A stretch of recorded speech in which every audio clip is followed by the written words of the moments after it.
Hello and welcome to Casting Roles, a persistent D&D campaign played by a bunch of theater nerds. Thank you for joining us. If you're liking the show, please don't forget to like, follow, and subscribe. And if you'd like to find us on social media, we're on Twitter at Casting Roles and on Facebook, Instagram, and TikTok at Casting Roles ILM. Our videos are uploaded on YouTube on our videos are uploaded on Friday on our YouTube channel. And if you're interested in our podcast, which has gone back to the beginning of the show and is, I think, now on episode 7, you can find that at castingrolesilm.com. But with no other announcements, we'll go ahead and start the show.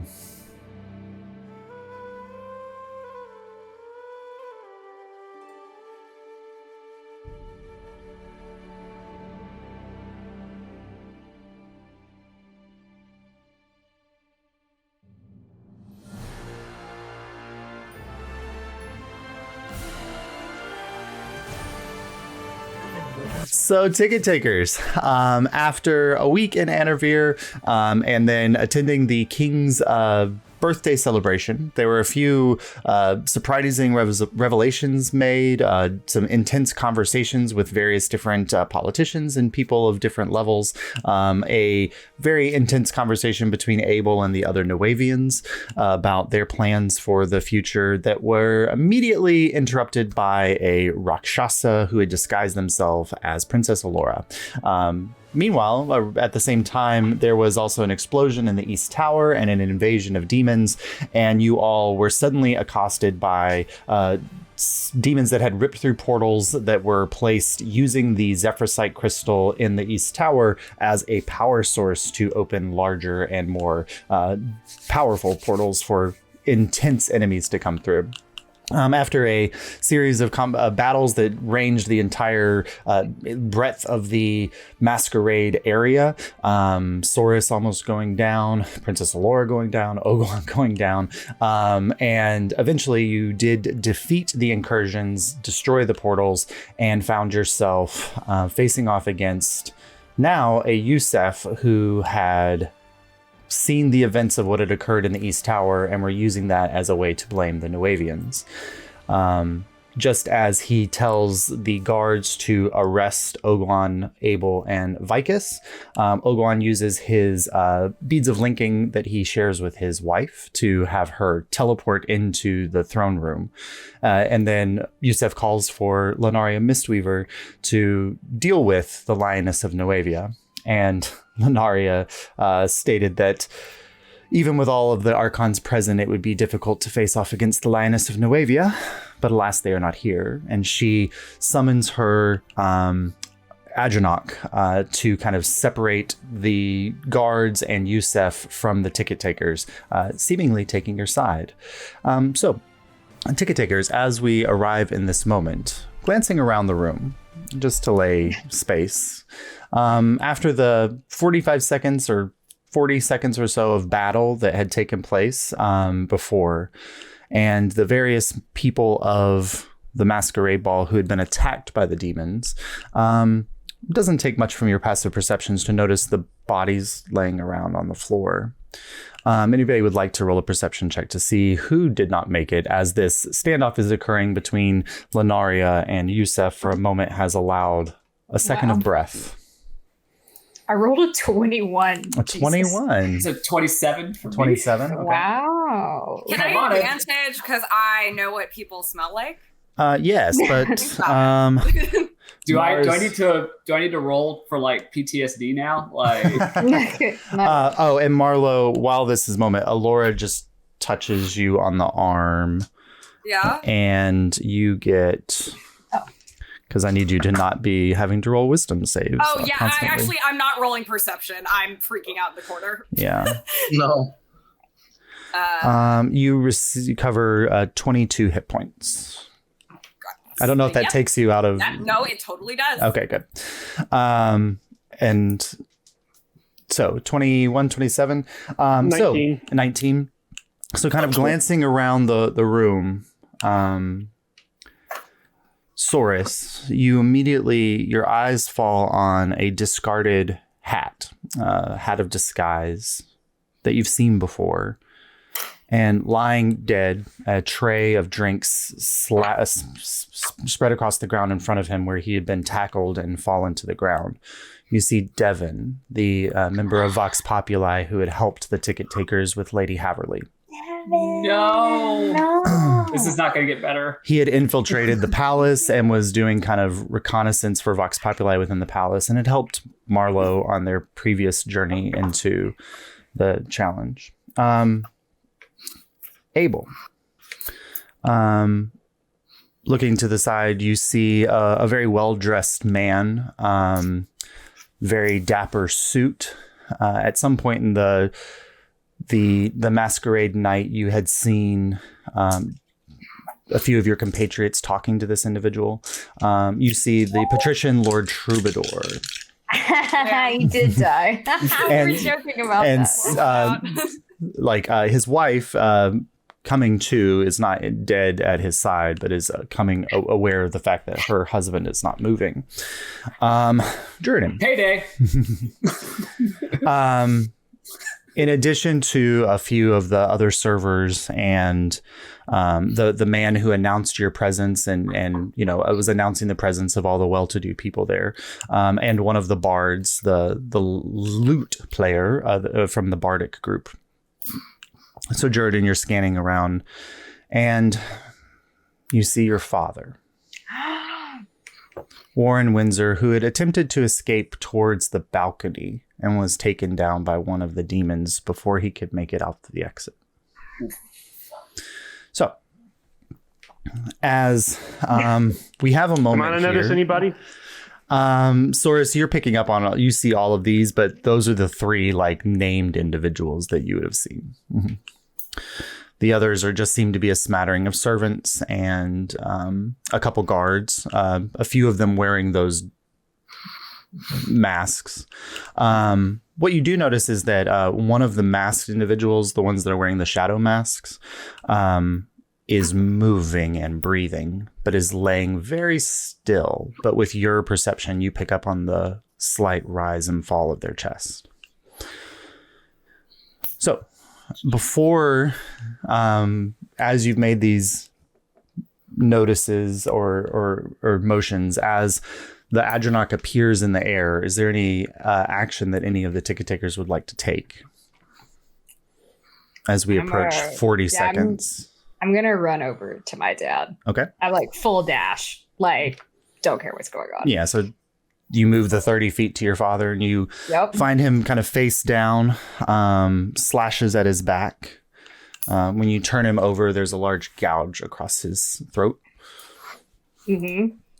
I take out the diamond component and I try to cast Revivify on him. Okay, so I need you to roll your D20 and add your charisma bonus to it. Okay.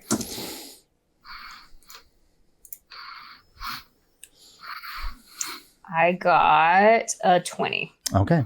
Wait, that's my saving throw. Hold on. No. Wait, no, it's a 16. 16. Okay. So you take the diamond and you set it into his chest, and then you take out your instrument and you play the chord, this minor key melodramatic piece, and as the sound reverberates out, it hits the diamond shatters into dust and spreads across Warren's entire body, and then turns into golden light as it sinks into him. And you watch as the wounds in his throat begin to seal and color return to his cheeks as he takes a breath and he opens his eyes. Jordan, where am I? Should really have a better escape plan if you're going to throw your cards in with the evil people. We can talk about that later, though. All right. Anybody else taking a move? I would like to, go to the Vox Populi member. Devon, okay. Seeing what I've got.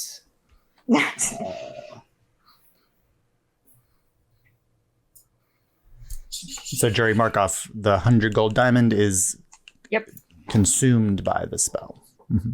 And I think I don't have any other components for Revivify. I think it's my No, only there might be one. one other 100 gold diamond or 100 gold's worth of diamonds within the group somewhere. Yeah. I was pretty sure I bought one. I don't think I Mhm. marked it off, but I definitely bought one when I got the spell, and I think that's all I had. Yeah. Are they too far gone for me to use a medicine skill and try to stabilize or resuscitate them? They are dead. Okay, Mhm. so they are dead. Does the Revivify scroll cost diamond? It still requires the material component. I don't think I have the material components for that. Mhm. Let's see if I've That got it. scroll that she gave me. I know Mar has some jewels, but I don't think we have any like diamond components other than that. I know you guys have gotten a lot of rubies and emeralds, but I don't know a lot about a lot of diamonds. Yeah, I'm pretty sure all I bought was one spell's worth when I. Is there a bought. time limit on how long the person can be dead before 1 you minute. cast Revivify? 1 minute. Revivify is 1 minute. Can I try to use my druidic skills to try and like stabilize or stave off decomposition? So there's actually a spell for that, but I don't think it's open to the druid. It is not. Yeah, so As you Gentle Repose is very specifically a cleric spell.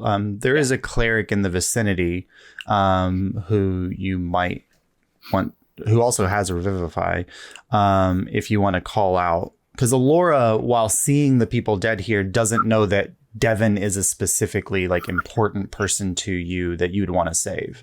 All right, yeah, I'll call out to Alyria. Okay, so Alyria will come over. I've seen him around the palace before. She kind of glances. Kaimana. He's a friend. Can you stop decay? I think I can bring him back. I just need time. I can just bring him back. Oh, you can? She reaches into her pouch and pulls out a diamond that she had been saving very specifically for one of you. And she puts it onto Devin's chest, and let's see how she does. They also know each other. I introduced these. Oh, that's right, you did. So yeah, so she recognized Devin immediately. Okay, so plus. Didn't he her- help get the key? Yep. For That is true. So she would I- notice that. Yeah. So drawing attention to I that. got So them retcon. Yeah. linked up. So 8 plus her. Good. So that'll pass. And so you watch as the diamond kind of splits into these reddish gold shards and sink into his body. And then he breathes and looks up. So you have saved Devin and Warren Windsor from the death. Okay, the guy who's breathing, is he a spellcaster or a guard, or can we tell? I mean, so it's a little difficult. He was not dressed as a guard. He's one of the regular people who donned a mask and was at the center when the demons came in, all of which are dead except for this one man. Okay, I'm going to go over to him and basically put my foot on him and say, stay. Okay. Make an intimidation check with advantage. And then, so this all is occurring Mark in... growls in the corner. Yes. These moments are all 7. happening. Okay. And that was with advantage. With advantage, Lord. Okay. I rolled a 1 and a 6. All right. So he's laying there for the time being, but he doesn't seem like scared of you in any sense. He's just laying there because he also doesn't want the guards and everyone else to notice his presence. So this was all happening as Orisha was arriving and the Adranok was being brought in. So then the next moment that happens is Bolton, who's standing next to Renly, the king, kind of speaks up for a moment. And right as he's about to, he says, "My lord," and you see the very severe woman, Brigitta Hale, the leader of the Risk Breakers, kind of silence Bolton. And Bolton kind of steps up and he says, "I believe, my lord, that there are greater threats at hand, your majesty, than the petty squabbles of lands and people. We saw the working of the shadow here tonight. A group of people that we had long thought dead. They were not Noavian. They were not Alyrian. They were just evil, my lord. And Rinley kind of looks to Yusef. The shadow. What is that clicking noise? Sully, I think. Oh, Sully. And Rinley kind of looks at him and then looks at Yusef and he says, Yusef, you said that the shadow was not a problem anymore. And Yusef says, they're not, my lord. A small group of crazy individuals. If they do have any power, my lord, it would be because they were working with somebody with greater means. Our Noavian friends, as it might be. The evidence is quite clear. The East Tower... I have something to say. Yusef, you lying sack of shit. Hang on, let me before we go on, let me talk about the rest of my Those exact words. Yes. Okay, here we go. I taught him that one. It's like, it seems to me that there's two different viewpoints here. Yusef, Pig, keeps insisting that the Noavians are somehow at fault, even though he started prepping for war over a month ago before any of these events happened. We have the Noavians here, represented by Ogawan, who says that this is a put-on. This is very easy to solve. And so would you be so kind as to cast Zone of Truth on Yusef? It would be very bold of somebody who is aligned with Noavians to ask one of our own to cast a spell against us. Perhaps we should cast a spell instead on the Ogawan and the Noavians. Let's do it on both. And, I figured Ansel would be one because she is yours, so that way you don't think anything's untoward going on. So, Yusef, you and Ogawan come here and stand in the middle of the room, and we will cast Zone of Truth on you, and we will ask you both questions, and we'll determine which one of you is lying, Pig, and which one of us telling the truth. My lord, this ticket taker, who's not even an Alyrian, was, as far as we know, a creation of a dark wizard who arrived on our shores very recently. He is clearly not to be trusted. That, Yusef? Clearly not to be trusted. How would you know that, Yusef? I don't know. Perhaps you told the risk breakers working for the crown. You notable coward, infinite head, endless liar, hourly promise breaker, and owner of no one good quality. Get your ass down here or be considered guilty. Lenaria puts her hand on you. I don't think, Saurus, that your words will have any sway on Yusef. Oh, I'm not trying to sway Yusef. I'm trying to sway King Renly. Renly. Because he's the one that wouldn't you like to know if your advisor is a traitorous against your country and yourself? Renly. Or if he is correct, then Renly speaks. Even if we were to cast Zone of Truth, I believe that many of you know that it does not prevent somebody from hiding a truth. It just prevents the lies. Depends on the question you would ask, I would think. It's possibly true. But if the person I will say that Yusef has raised me from a very young age. He has been nothing but honorable to myself and to the crown and to the people of Alyria. Your Highness, I have evidence against that. May I approach? Yes! Thank you, Marlo. What evidence would the ticket takers present that could be verified and trusted? It's in his own hand. He looks at Yusef. Yusef kind of glances back.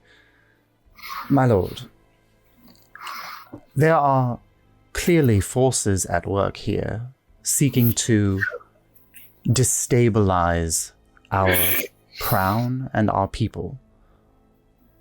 Would you fall into such machinations?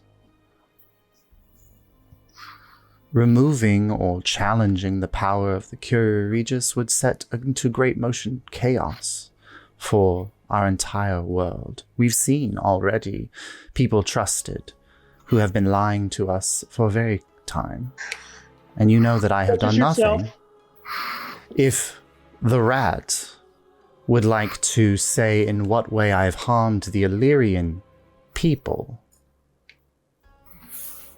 Well, starting an unjust war for your own machinations, causing the death of mothers, fathers, children, many innocents, also pulling your army from your border against which has been facing a rising tide of creatures coming over from the void, to instead launch against your greatest ally.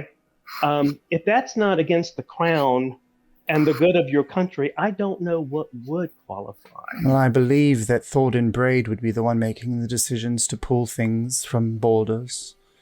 Not He if you is replace still them, as you were saying. correct. As you were attempting to do with Kratos Hawk, as you remember saying outside of the interrogation chamber.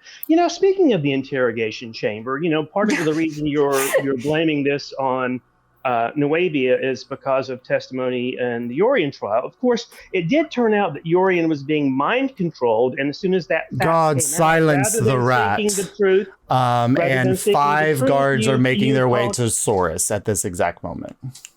I pull a string and drop into the knee. Okay, so you pull. So everyone in the throne room watches as Saurus grabs a shadowy tether out of the air fine. and vanishes from the That's so scene. damning.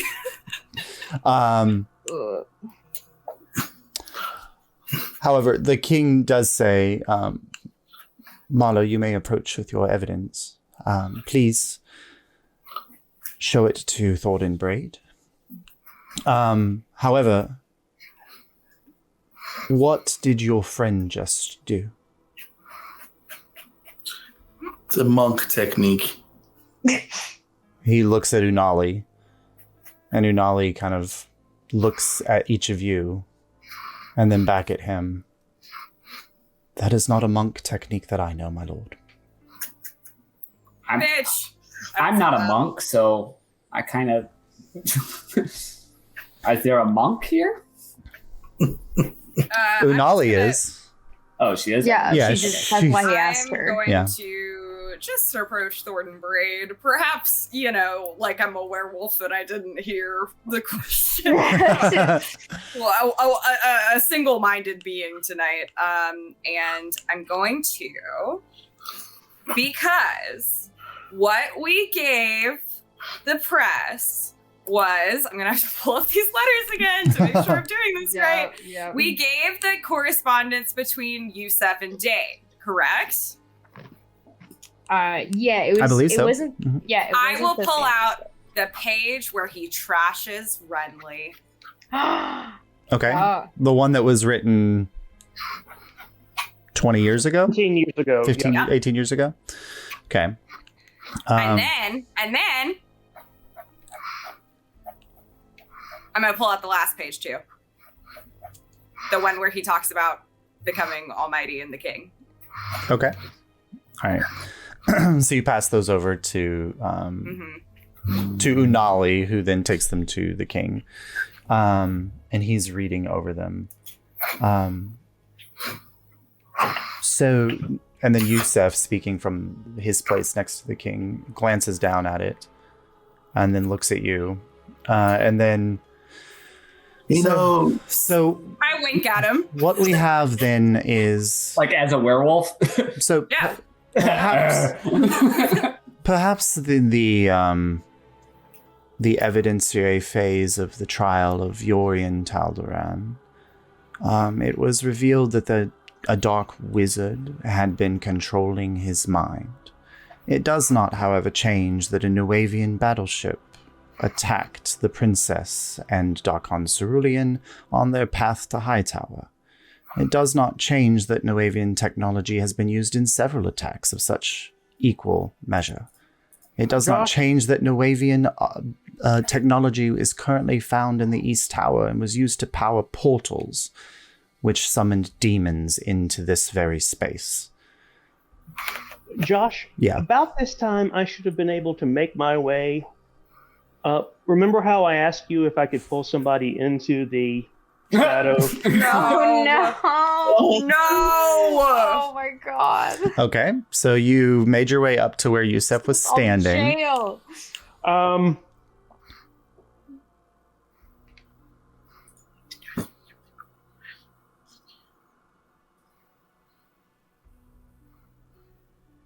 I'm gonna wait. Okay. About a round has if I see passed. the guards moving towards the ticket takers, Mhm. then I will act. But of course, I can hear none of what's going on. Right, you can hear. But I'm going to take that. Trigger is if things seem to be going south, or Okay. if it looks like a battle breaks out. Okay. But about a round has passed, so I need you to roll a d10 for me, please. And I think that you're at 3. My. How many 4. tethers? 4? You're at 4 tethers, okay. And I roll 4. Okay. So Soris, as you're moving through the Shadowfell version of the hall, you hear the distant sounds of the Veil creatures. And you see the 4 tethers that you've pulled that are trailing off of you off into the shadow distance. Mm-hmm. And you just watch as one of them boop, tightens. As if something has grabbed hold of it and is moving in your direction. All right, back in the throne room. The king is looking at the piece, and this is when Bolton, who spoke up first, moved off of the dais and has kind of moved past the Adranok, and is standing near your direction. But then Thornton Braid speaks up. My lord, it seems as if there are quite a question as to Yusef from multiple party members here. Lunaria clearly doesn't trust him. The ticket takers, while maybe not having great evidence one way or the other, are calling into question his leadership. And he clearly was not able to protect you this very night, as the wound at your chest depicts. And the dead bodies strewn around the room. Aye. So perhaps it is time that we not call into question his loyalty to the crown or the kingdom of Alyria, but in his leadership itself. I call for a vote from the Curia Regis of no confidence in Yusef Erefan. And Renly, looking at the letter, glances at you, Marlowe. Do you have any other proof that this is in the hand of Yusef Erefan? The dates are quite old on some of these. I found it in Oh, his please! room. I have to look at something. I have to look at something. Can we say that Oh yeah, go ahead. Fuck! The only other evidence I have is mom's time portrait. will Fuck! Yeah. Oh, not pulling that one out. Oh boy. You know what? Fuck it. Fuck it. Here we go. We're doing this. It's fine. Okay. What is Mar doing? As Mar is making the decision, Renly does say, but if the council thinks that it is best to make such a vote, of course, we may leave it up to the council of which I trust. But Lunaria has clearly made it known that she is not with the council at this moment. So should we take her vote into consideration? And Lunaria says, I will abstain my vote, my lord. When you rise to power, your majesty, you have my ever willing plea of sovereign grace. If you live that long, like your father. Ooh. Oh my god. Hey, Josh, can I have a brief aside while Yes, this is go ahead. going on? Yeah. So I'm looking down on my dad, and I'm like, they let you die here. They didn't care. He kind of glances up. Well, I have the airships. Did you make that airship, Dad? No, but they're our family ships. The one that attacked the princess. Were you responsible in any way for that? No. If you're lying to me right now, that's the end of this. I heard about the attack. It was Nuavian technology. Something we've been trying to get our hands on for quite some time and just have not been able to. You have to promise me you're not throwing it with a priori. Who is a priori? Oh, that's a relief. All right. And I like help him up. Okay. Can I respond to the king now? And you, jury, might remember that Warren was specifically mentioned in one of the letters from Dane that they could not wrest control of the Windsor fleet from Warren Windsor. Yeah. Mm-hmm. Yep. Yes, go ahead.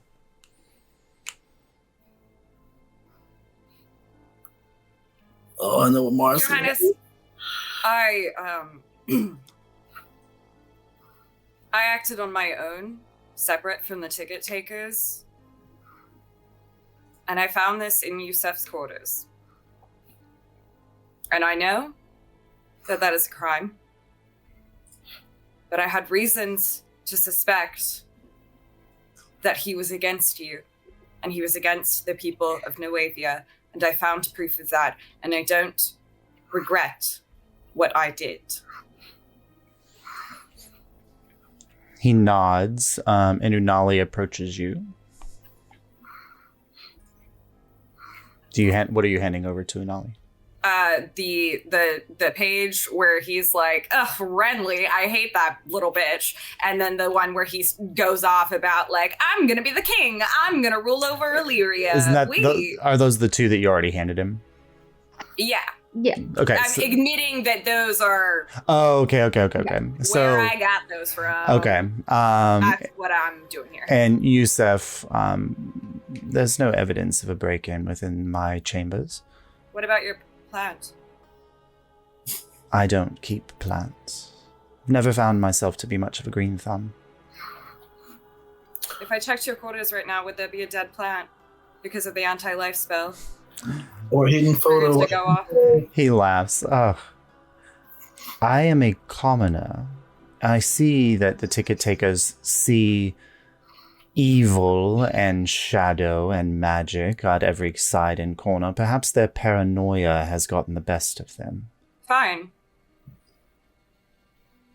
Let's do a detect magic spell in your quarters. Money can buy anything.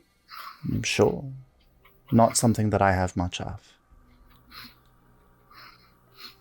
Friends can as well.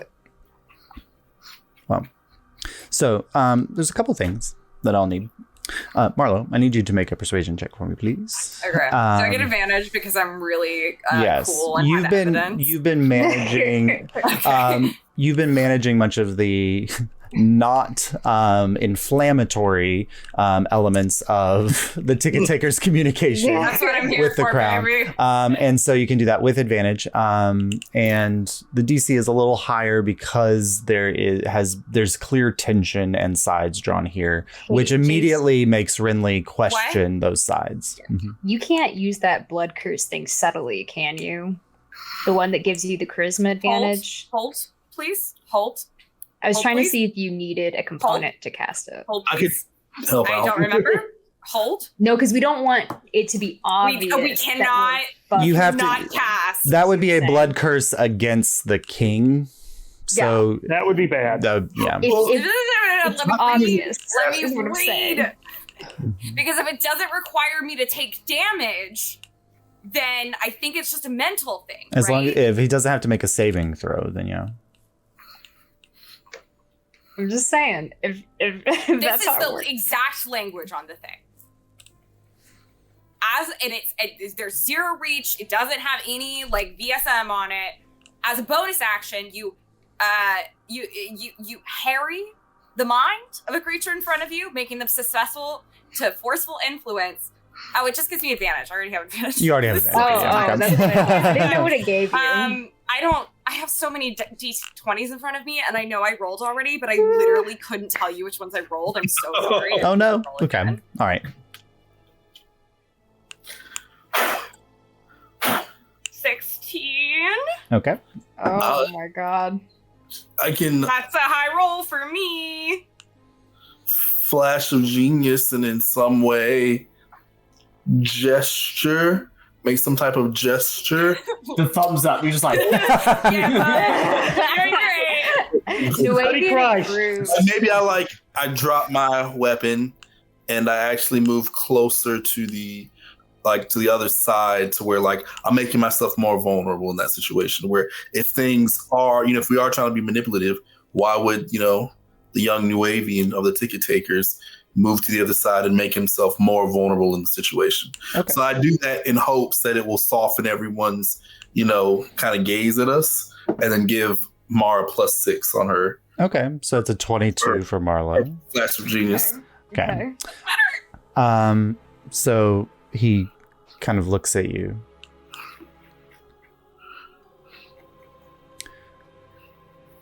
It is very difficult to look out at this turmoil in the palace for the first time since the subversion and know who and what, and he glances at Yusef, we can trust. Bolton and his assistant Anzel clearly have sided with the ticket takers. Would her spell be a trustworthy recourse? Yusef has been called into question. He has been a bastion for this crown and these people for 30 years.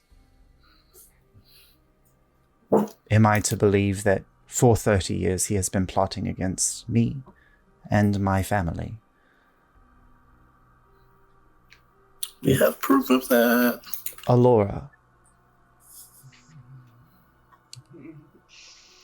can you cast a zone of truth, please? On Ogawan and Yusef.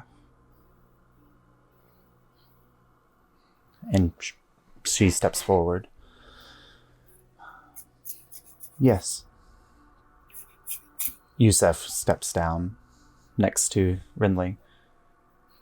I will, of course, to submit to whatever the crown demands of me, as I have always done. These upstarts, siding with the Nuavians who have caused such problems within our kingdom for the last 5 years or so. Bullshit. He steps down. Josh, question. Go ahead. Yeah. Are there spells or magic items that would allow someone to lie under a zone of truth? No. Okay. As far as Source knows. Oh no, this is Rob. Oh, for asking. Rob. I don't think, not that I'm aware of. Okay. Yeah. All right. Source. Meanwhile, in the Shadowfell, you watch as the tethers, or the shadowy figure that you've identified as Yusef, just like the image of him is moving away a little bit from you. Okay. But that tether is drawing closer, and you look off and you see this large hulking figure melding out of the shadows, moving in your direction. Okay. Get out of there. Knowing that anytime this has happened to anybody else, when they left the Shadowfell, the creature followed them into the prime material plane. God, you just gotta run far, man. I don't know. Okay, I go and make my way into the tower.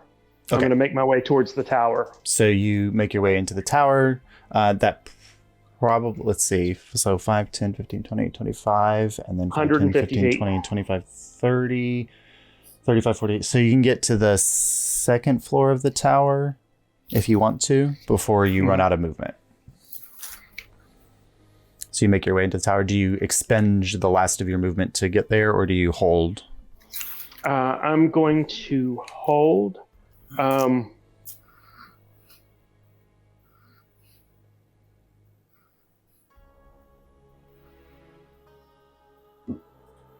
of the hole in the side of the tower, how far is it to the bottom? That tower is on the the western side of the palace. So it's probably from the edge of the tower to the base of the tower. It's probably a fall of 75 feet. Okay. Or 75 to 100 feet. The other side would be worse. That's like the 500 or 600 foot drop. Yeah. So let me do some math in my head. Okay. Meanwhile, so Ogon or Yusuf steps down. What I'm going to do is I'm going to wait till this thing gets close, and then I'm going to swan dive. Okay. I'm going to pull another feather. Yeah. To extend my movement range, and then I'm going to swan dive out of the. Okay, so that'll still, like, the 150 feet of falling will pull, or movement will pull it still for you, but yeah. So, but you've also moved 150 feet away, so it's moving slowly in your direction.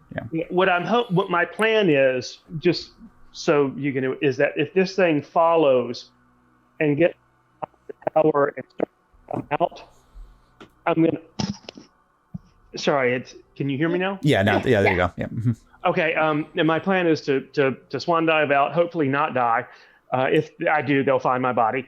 No, we won't. You're in the veil. But no, because I'll pop out of the veil. So once he hits 150 feet, he will pop out. Yeah. But my goal is like if this thing follows me and gets to the top and starts to come out, is to yank back into reality so that he plummets with you. Yeah. Okay. Yeah. All right. You see what I'm trying to do? I got you. Yeah. All right. So Yusuf Yusuf steps down. Alyria steps forward, kind of just looking at him, not breaking eye contact with Yusuf as she moves forward. And then she turns to look at Ogon. And Arisha says, "You seem to be under the false impression that we are here to answer to you. We are a proud people and shall not be called into question by liars and thieves." And Rinley says, "This is the only way that we can determine who is telling the truth, Lioness." And she looks at Ogon. "We have been nothing but friends to the Alyrian people, and to be called into question such is a slight which we will not quickly forgive. I come here because my husband and my son are at risk.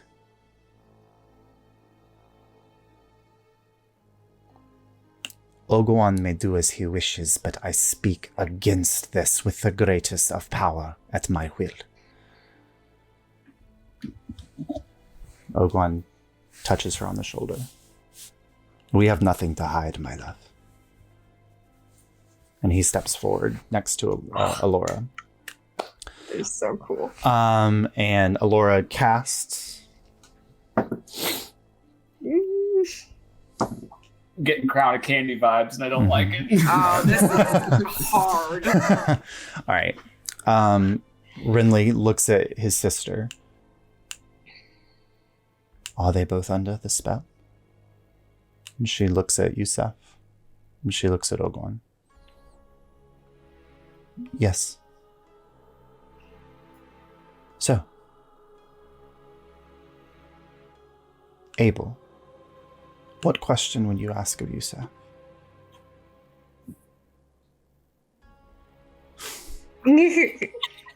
You're muted, Rodney. Yeah. Sorry. He just why me? He said why me? I'm Abel's like letting his parents handle this, man. Hey, you They're the ones in the irrigation. They're the ones called into true? question. Yeah. Come on now. You got this. And can I metagame? Yeah. I shouldn't metagame. Okay. I was going to say, if you can come up with a yes/no question. Oh yeah. Yeah. Don't give him ideally. anything. Don't give him the opportunity that I take to weasel out of something by saying something that sounds like an answer. Mm-hmm. Well, from what we know of Marlowe's admission of her breaking and entering, a lot of the information that was most damning were found in specific areas in Yusuf's quarters. So Yusuf Do you, or did you at one time, have hidden components in your personal quarters that contained information of your treason against the crown? What leader does not have hidden components or hidden compartments within their chambers hiding any number of documents? That was... No. You said treason, you bitch! Yes or no. Make him answer the question, yes or no. That's Question as asked. It's a difficult question to answer as there are multiple components, and a yes answer to one part is not a no answer to the other. I am sure the king would like more context than simplicity. Did you lie about the magical effects that were in your room set up as a trap that Marlowe mentioned earlier? There are some magical components within my room, such as, for instance, ones hiding against charm or enchantment. I am a high-ranking official. Do I not deserve some protection in that sense? And Rinley says, but you said that there was no protection, my lord. And Yusef says, well, of course, my lord, but nothing of which I put myself in the place. Perhaps something left behind from my predecessor. You specifically called into question Marlowe's truthfulness when she mentioned a spell that was put in your room, perhaps even purchased with your power and means you have access to. So that's one situation where we know that you have not been truthful. I would also ask you... Anything put in place to guard against thieves, such as yourself and your friends. Something that you just moments ago denied even existing in your quarters. Mm-hmm. Why? Why would you deny that? Well, if I were going to allow thieves to know all of my secrets, you would be the first to know, Noavian. Can I'll step up beside Abel, and I'm like, may I also pose a question to Yorian? Rinley, Yusef. Rinley says, well, first, a question then for Ogorn. That's how we're doing this. Cool. Uriel, do you have a question for Ogorn? And Uriel steps forward. My lord, Ogorn. This weasel, I swear to God. Was the technology that was used to assault Princess Alyria and Darkon Cerulean of Nuavian origin? Ogorn. Yes, it was. I designed it myself. Oh, come on, Dad, let's not. Uriel. So you designed the very vessel then that attacked the princess? I did not say that, you buffoon. I said I designed the technology. Your own master of the crown here has admitted that thieves sometimes get their hands on materials that should otherwise be kept hidden and secret. Is it not possible, then, that the same thing has occurred to Nuavia? Uriel says, in the presence of Zephrysite crystals within the East Tower, especially the one powering the portals. Those are of Nuavian origin too, correct? Ogorn says, well, they did come out of our ground, if that's what you mean. Did we put them into the tower to summon demons? No. They were placed there to look to the stars.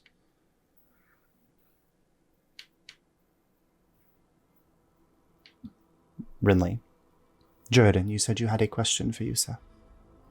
I look at him and I'm like, did you know who was controlling Yorian in the trial? Yusef. I did not. but you intended to take advantage of the situation. I was made aware of it when Marlowe uncovered his actions. Can I step forward? Yeah.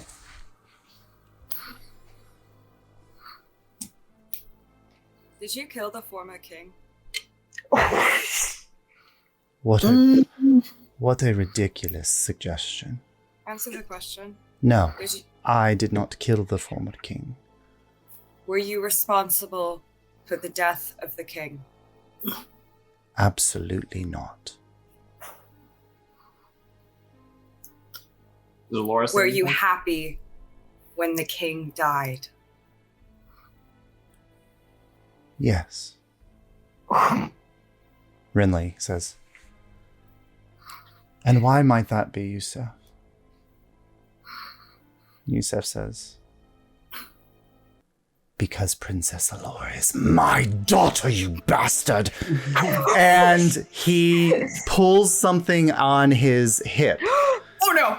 You have a moment to respond if anybody would like I to. grab his ass. Oh no! We're Okay. not doing this. Oh no! You grab his hand, so you charge forward. I need you to make a charisma saving God. throw for me, please. A charisma saving throw. Dear You Lord. have charisma now. It's So, Yeah, a +0. Oh, do no. I get to react to this? So Marlowe's charging forward to grab him. 19. Well, my 19. full That is one away from the best I could do. Okay. Can I cast? Wait, is this a can I charm, cast? Josh? Mm-mm. Hang on, Okay, just make Edward sure. has something. Yeah, go ahead. Can I cast polymorph, please? You can make a check with your roll a d20 and add your wisdom to it. stressful. Well, it's a 10. 10. Okay, so hold on one second. What were you turning him into? A mouse. A mouse. So you cast and release, and you watch as like Yusef's grabbing something at his hip, but you watch a necklace at his chest light up the moment you cast the spell in his direction, and it rebounds off of you and hits who did I mark as 15? Uh-oh. Dane. Okay, so no, so it hits Juridan, and Juridan shrinks into a mouse. So Marlowe, you're watching this, and he's pulling this I just don't even blink. I'm so used to this by this pulling point. this device, and he vanishes and is out of sight. I'll dispel. I just look at the king. I think you have your answer, my lord. I can't hear you. You're muted. Me? No, Ronnie. Ronnie. Ronnie's trying to talk. I'm gonna go ahead and drop polymorph. So Juridan, you I'd pop like back to not up. be a mouse. Like, I appreciate it. Listen. All right. He went. He disappeared. He I'm disappeared. gonna reach into my bag. I have a lantern of revealing infusion Mhm. that I made. I'm gonna reach into the bag of holding that Anansi bought me and pull it out and see if he's just gone invisible. See if I can. Oh, can I hear or smell him? I guess too would be my question. Probably not. He's probably way gone. Yeah. So you pull out the lantern revealing. You don't smell anything, Marlowe. You shine it around the space, and there's nothing within the space. I'm gonna run to the king's side. You run to the king's side, and Renly just looks. This doesn't answer the question of whether or not the Nuavians were involved. It just calls into question Yusef's authority and position within the crown. We did not have the answers that we need. Yusef knew that there was a slod that was impersonating Uriel Dane for months now, and he chose to ignore it in order to focus on developing a narrative against the Nuavians. His focus was never your safety. It was always gaining power for himself. You have to believe that. He told us all about the slot. We made a decision as the Curia Regis to continue with the celebrations with the king's birthday. And you see, his focus being on the Nuavians and framing them led to all of this death and destruction. But did not the Nuavians' technology, is that not what was used to summon the demons into our realm? Because the proper security was not used to watch out for a slod that was rampaging through your kingdom. Renly, you have to stop and think that perhaps this man was manipulating this entire time. there were slaughtered Nuavians in the tower. It would not make much sense for them to slaughter their own in the tower if their intent was to fight us. Absolutely. Or to stay. Uriel then says, as we see with the dead shadow members here, they are not above sacrificing their own to achieve their means, my lord.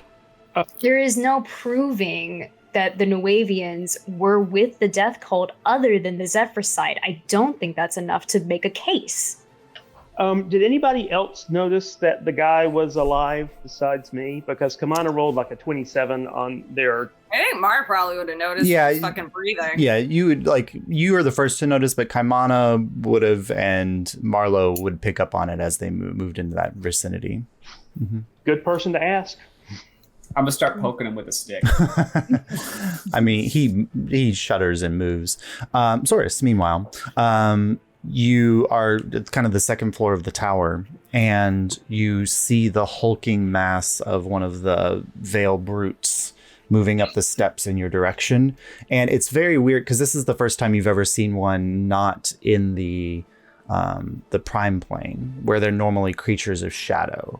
This is a very much solid beast, rippling with muscle, black skin that is cracked with grayish flesh exposed underneath, red flaming eyes, and a mouth dripping with saliva as it's caught onto your scent.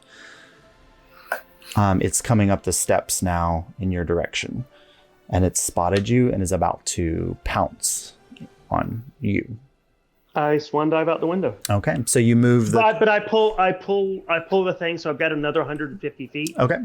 Because it's 100 feet, 75 to 100 feet to the ground, so it won't snap the tether. So yeah. I will still be in the Shadowlands. Mm-hmm.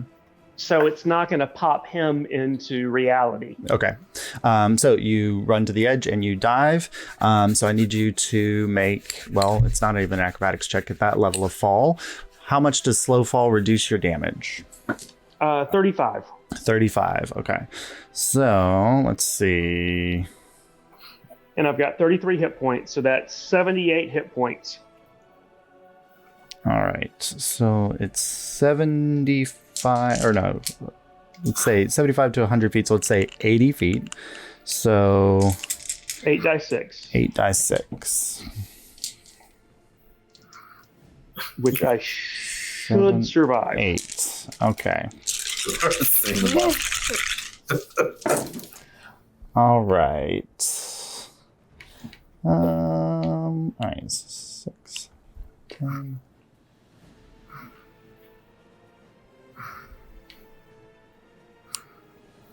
$28 points of bludgeoning damage. So I take 1 Yeah. hit point of damage. Yeah. Oh, wow. Thanks to your monk's ability to reduce falling damage. Thank goodness. But As I pull a flying squirrel. yeah, you watch as the tether is there, but in the process, you've pulled a 5th tether. Yep. And so in a moment, as you're No, this falling... will be 6. This is your 6th there? Okay, so as you're falling through the air, these other tethers are kind of attached to you as you're falling. I need you to roll another d10 for me, please. Okay. Oh my gosh. Ticket takers, when we make solutions that are worse than the problem. You have 6 and you rolled a 6? Yep.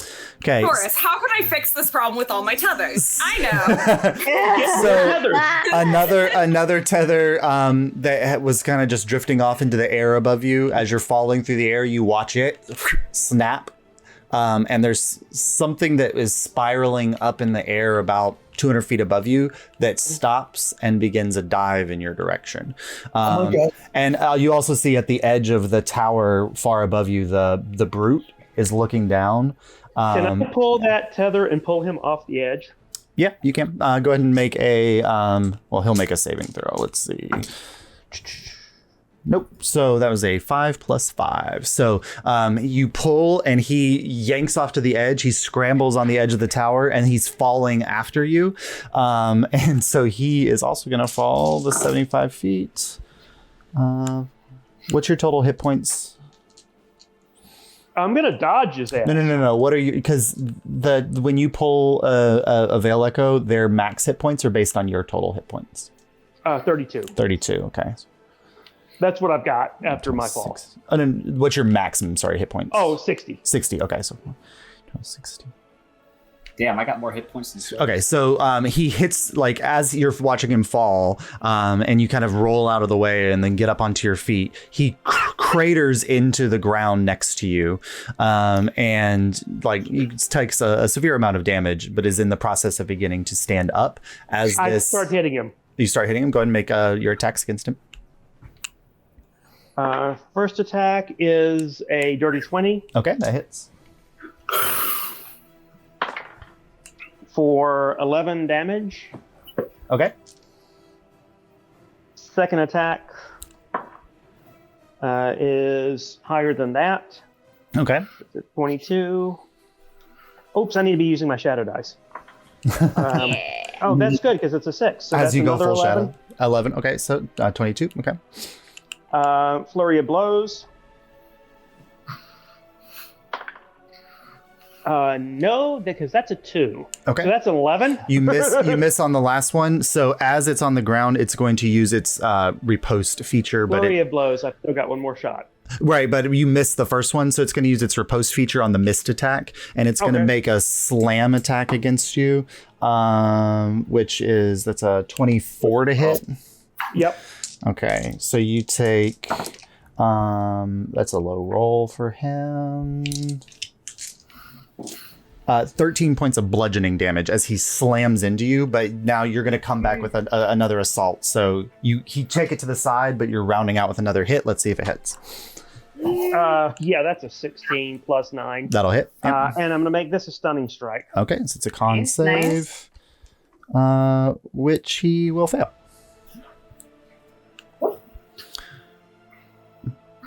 Okay. And this one does a total of 9. No, wait, sorry, wrong dice. Should have kept the other one. That's a total of 7. Okay, and then out of the air, diving towards you, this creature with 4 wings, like that are bolted to its side, diving in your direction in much the same way that Kaimana was diving at last episode. Any chance he's going to attack the other creature that's wounded and bleeding? No, because you are the thing that pulled its attention with the tether. That is a 22 to hit. Yep. Quick, tie your tether around him. So that is Use it like a lasso. that's 12 points of piercing damage as its sharp elongated beak stabs into your shoulder and throws you back about 10 feet from the speed as it kind of rings up and is now in front of you, this probably like 6 foot tall creature with 4 wings and I use a large beak. my thing when you're really low hit points, your special. You're okay. Although you used it in the fight. I used it already. Yep, used it in the fight. Because I think it's once per long rest usually. Yeah. You do so. Flurry of blows is a bonus action, so you have no bonus actions. You've used your action and bonus action. You technically. Can I use my reaction to pull my tether and pop me back into reality? I know that'll pull this thing with me, but at least somebody would find my body. Yes. So you can. So you use your reaction to pull the 7th tether, which shatters you into. The other option is that you could just run the additional 30 feet away. Take the potential. Can I do that without the thing getting an attack of opportunity? So the big bird. Yeah. The bird one would have an attack of opportunity, but the other one used its reaction to already hit you. So you would be at risk of 1. 10 feet away. It has reach. Okay, that's fine. Just making sure. Yeah. So do you want to? Because it's this big, long. Am I feeling lucky? You can either use the reaction and pull out, and then try to use because it takes a moment for them to It takes a moment for them to come through with you, so that would give you a little bit of distance from them to use the rest of your movement to kind of start increasing distance from them? Okay, yeah, let's do that. Okay, so you use your reaction, you pop out, and you use the last 30 feet of... Oh, no, you had 120, so you 150, so you... Do I burn movement falling? No, so like from the edge of like... I'm going to say like 20 feet of movement to get to the edge of the tower and then jump off. Right. So you have 130 feet. No, 30 with my 50. Oh, you have 30 left. 30 feet is correct. So you move 30 feet away as you watch as like the portal's beginning to close behind you, and you just see like these two massive claws pull through. And it's the first time you've ever seen the transition from a Shadowfell creature coming into the material plane. Like this creature of like solid granite and rust. Sorry, yeah, that one's stunned. So it's the bird one then. The bird one was this black leathery figure with these flaming red eyes. But the moment it crosses the barrier, it like turns to smoke. And it's just this creature with these smoky wings of shadow. But the red eyes are still there burning within the shadow. And it's heading in your direction on the next round. So back into the masquerade space. So Yusef I'm gonna be by Alyria because yeah. I get the sense that someone's about to say something, and I'm gonna be by Alyria's fucking side. And I proposed that there wasn't enough of a connection there with simple theft of Zephyrite to implicate the Yes, you did. And then Renly, with all of this, like trying to maintain the order of a statesman. But you see this entire time as you're mentioning Zephyrite and the crown, and he's trying to have this conversation with you about it. He's looking at his sister, and his sister is looking back at him. Is it true?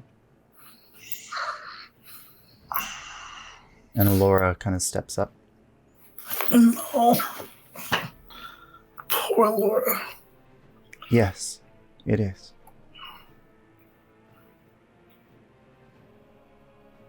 How do you know? She looks at Unali. Why don't you ask the other members of the Curia Regis who kept it hidden from you for so long? Who sent me away to Nuevia because I was such a burden to the crown?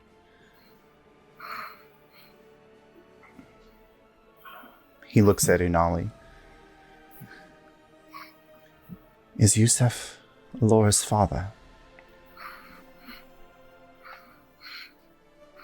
I'm sorry, my lord. Yes. It is why you sit where you do and Alyria does not. Renly takes a couple steps back away from everybody. He's up on the second floor.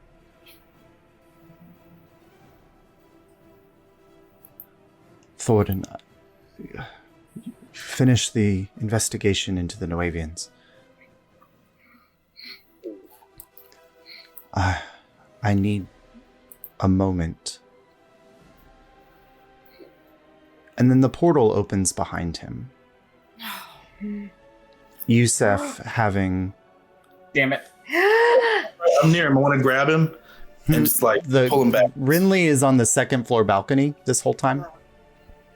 Well, I said you run up like and stand next to him. Oh, okay. So you... Yeah, he is there. Okay. Renly had taken a couple steps back away from you and everybody else who is there. And so, Abel, you're watching as this portal appears and a hand comes out, grabs Renly's collar.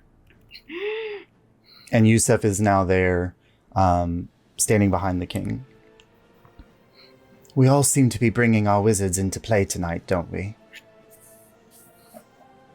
Perhaps the lioness would like to deal with mine. Oh, fuck. Oh, no. Oh, no. Oh, no. Oh, God. And unless you're doing something, Abel, there's another, because he has 3 uses of this spell, another burn through. He's about to drag Renly with him. I'm going to reach and try to grab Renly and just like pull him back away from the portal. Okay, so I need you to make a strength check, and Renly needs to make a charisma saving throw. You sure strength? Not intelligence. You're trying Remember, to. don't let go. If he Listen, gets dragged through, I go have with that him. high strength, dude. Come on. He's got 9 HP. Yeah, a strength saving throw will work, or you can do a athletics check. So Josh, Athletic. I have one final dimension door slot. Dimension door. I got into one dimension door slot. I'm gonna try to get up there. Okay. So you get up there. This is happening. So you see this happening, and you dimension door I'm up. trying to, yeah. You appear on the dais as Renly's about to be pulled back into this portal with Yusef. Abel has Renly in his hand. Abel, what was your saving throw, or what was your athletics check? Oh God. A natural 20! That's what you needed. So because beautiful. because Renly had failed his charisma saving throw, so he was going to be pulled with him. Let's Oh, go. Abel, God. Abel. And so you yank the king out of Yusef's hands, and the portal closes. You notice this isn't a dimension door portal. This is something else. And so the portal closes, and Yusef is gone. Was But his hand still sticking through it? no. So you hear, and so this kind of closes behind him, and Arisha steps up, and she is looking around. Wait, I might have a spell. Keep talking. Let me look at What does he mean, the wizard? What wizard would... Saruman. He means our mom. She looks at Lenaria. We cannot take a dragon. Lenaria says, no, we cannot. Then I suggest that we get our people to safety. Do you not think so? And Lenaria says, I've got 8 if you've got 8. And so Arisha pulls Oguan and Vicus and the 2 Nuavian with him, and she holds her hand out to you, Abel. I think that it's time that you come home, my son. I think that is for the best. I'll take her hand. So you're going to go with Arisha back to Nuavia. Oh, wait, back to Nuavia? Oh,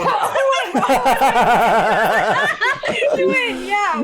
Yeah, okay, Mom. Whoa, Mom, wait, hold up. I'll say that I cannot leave my friends.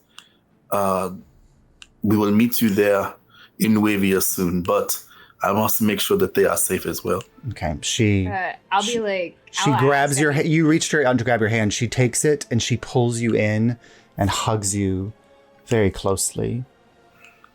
I'm sorry I've been watching you so much the last month. I've missed you so, my son. I have missed you too.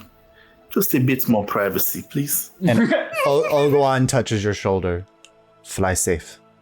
Nuavia may be the only safe spot that we can get to now. We will be there soon. So Orisha, the guards, Vicus, they all get together.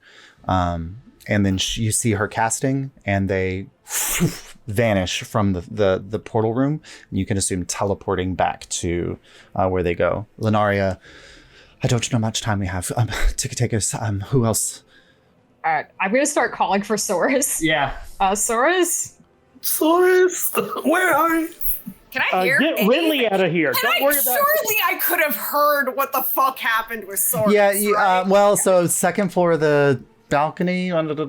Make it a perception check with disadvantage for distance. I could make that check too, right? Because Yes, because he was on the second floor. If I have advantage already, does it cancel out to a that would single cancel it roll? out for you. For Kaimana, it would still be a disadvantage because it's about 140 feet away, and on the second floor of a tower. Renly out. 17? Okay, Kaimana. I still have disadvantage. Yes. The only reason 16, Marlo I rolled has. I'm a werewolf. There you go.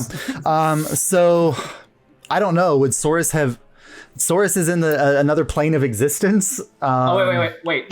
Is that I was hoping I would have heard the monster is when that a it came into 16 our with plane. perception, or is But that if it just doesn't a make noise, it D20? doesn't make No, the veil echoes are always silent. Oh, well, that would be the issue, wouldn't Yeah. it? I'm more concerned about them getting Renly I out don't of know. there. We're not escorting Renly. I don't think he's like down for that. Josh, No, was no. that just a D20 roll, or was that with perception? Perception.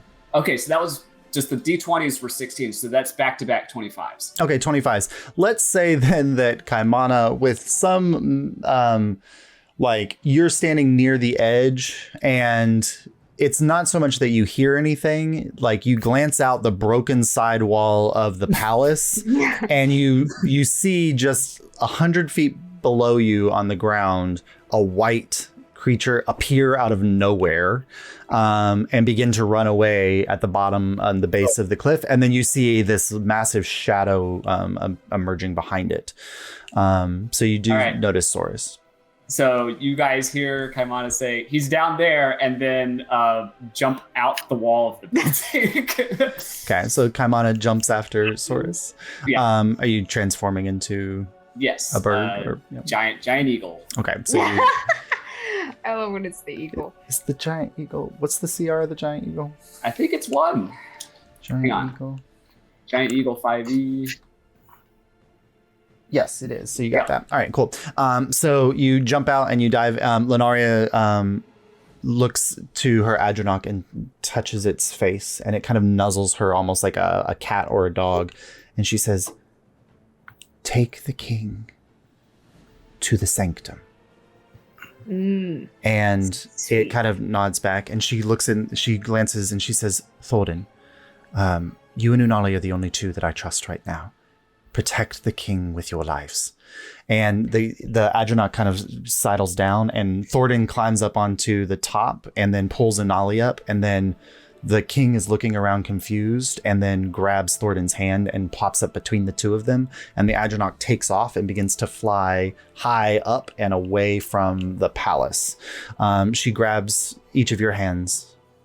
Ticket-takers, we don't have much time, I assume. Yeah, I don't think so.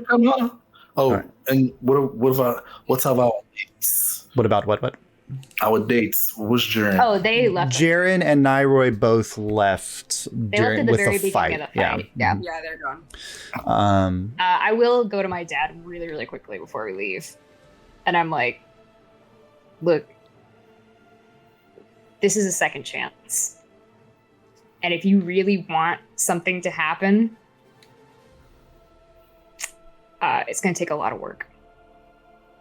But I didn't save you because I didn't think that you couldn't change. I think that we're all capable of change. Well, you need to prove it. Words don't mean anything. Is this an And- invitation to come with you? Oh, hell no. You are not coming with me under any circumstances whatsoever in any way at all. No. Well, fine. And he kind of he touches the necklace and he says, "Bring the ship down." And he stands up and he makes his way to the balcony, and you see one of his airships descend down, and a ladder drops. And he kind of looks back and he says, "I look forward to taking the time for both of us and I see do where too. it leads.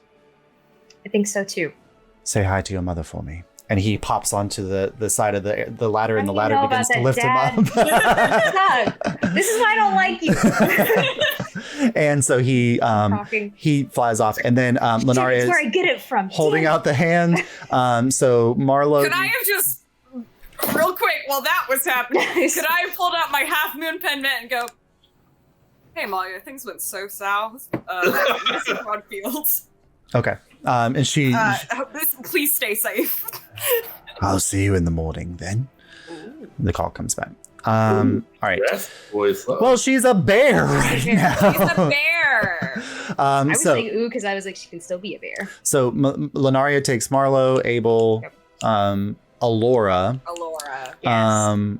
Juridan, and she kind of looks up at Uriel and Tarlo, and it just says, and Bolton and Enzel. Yes, they're coming. Yeah. And then she looks up at Uriel and Tarlo and just says, "Well, I guess you'll meet your master after all then."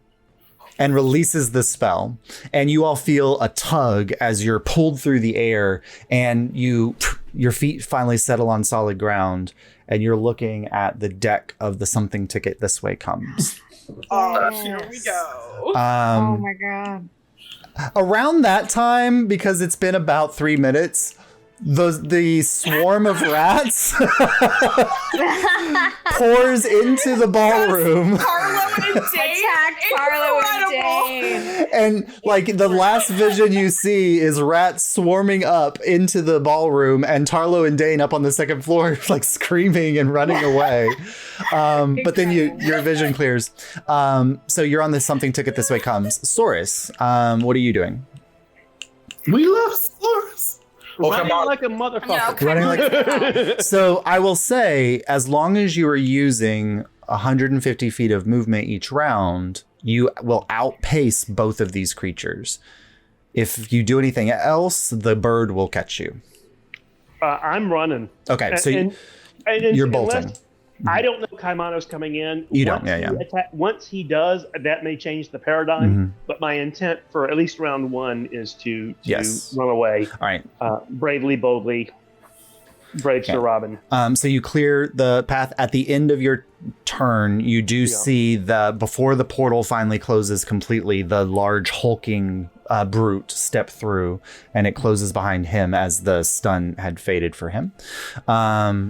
And then the bird is chasing after you, but the bird has only a movement speed of 80 feet, and so it's keeping not pace, but it's moving your direction. Kaimana, you do notice Saurus tearing off, running away from these creatures.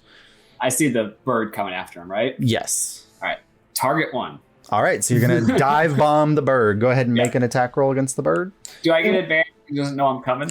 Yes, it would be a surprise for you. Yeah. And you get 2 attacks because of multi-attack, yeah. So I'm rolling 4 dice. I'm gonna roll 2 first, and this will be my first attack. Okay. With advantage. All right. Oof, not good. So that plus. Come here, babe.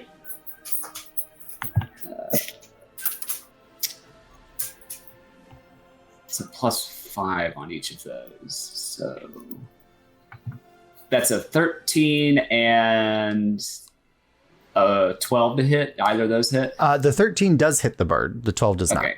not. Mhm. All right. So I'll roll damage on the 13 first. That'll be a beak attack Okay. because the next one will be talons. So that's 1d6 plus 3. Mhm. So 7. All right, 7 points of damage to the bird. So you dive down and just rake your beak into the creature, and then kind of fly up away from it a little bit, and it turns its attention in your direction. But it had used all of its movement to dash on its turn towards Saurus. That was the first attack. I'm gonna make the your second attack. Go ahead. the Yeah. second one with the talons. Yes. Go ahead. Yeah.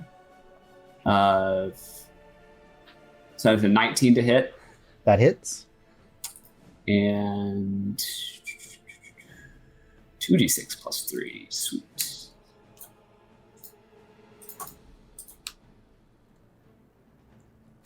$14 damage. Okay, so total of 21. All right. Yeah. So you rake it, and it turns its attention in your direction. It is used all of its movement, its turns, but you think that you've now got its attention. All right, cool. So Saurus, you see a large eagle harrying this creature behind you. What would you like to do on your turn? I am going to turn, and I'm going to take a couple of shots at it. Okay, with your pistol. Go ahead. Yep. No, that's a miss. That's a 3. Plus Nope. 6. So you fire, 9. poof, and it goes off to the edge. Yeah.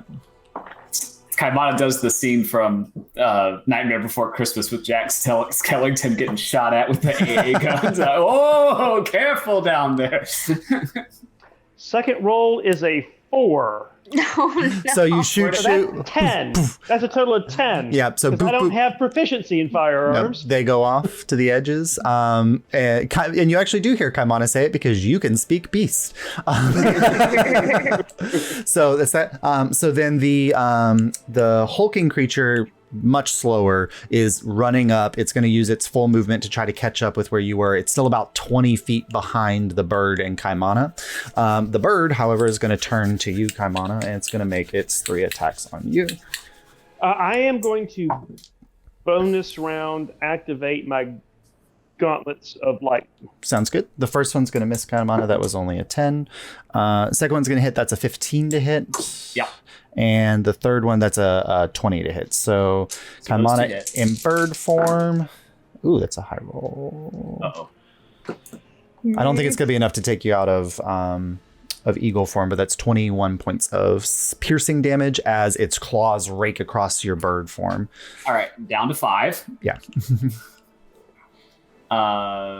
Um, Which takes us to you. That's your turn. Mhm. All right, yeah. I would like to grapple the eagle or to grapple this other thing and try to write it down on top of the other thing. Okay, so you're trying contested. So your grapple can be is for you is athletics check, and then they have a contested with either their acrobatics or their I can't remember. Do I get to use my skills with the eagle, or do I have to use the eagle skills? So physical skills are eagle, mental skills are Kaimana. All right, so it's just gonna be a straight strength roll then. Because I think it has a +0. It's a +3 athletics. Oh, then yeah, +3 to athletics. +3 strength, yeah. Okay. So 20 + 3. All right.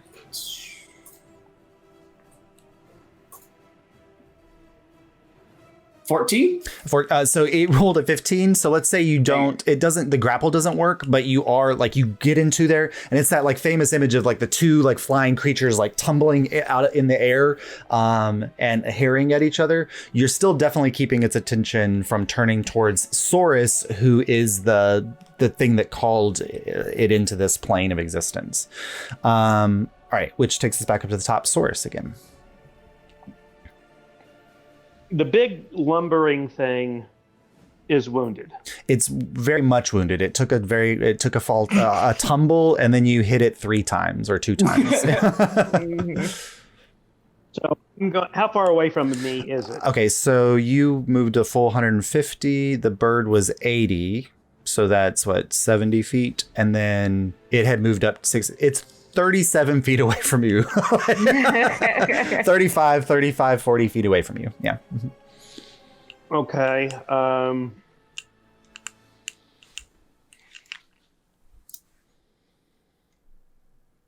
Yeah, I'm going to go hit it. Okay. Because I'm going to take him out. And also with Kaimana tumbling, there's too much. You're like, there you go. Can you hear me now? Yep. Okay, I need a new set of headset. Because anyway, I'm going to go up to it and I'm going to hit it.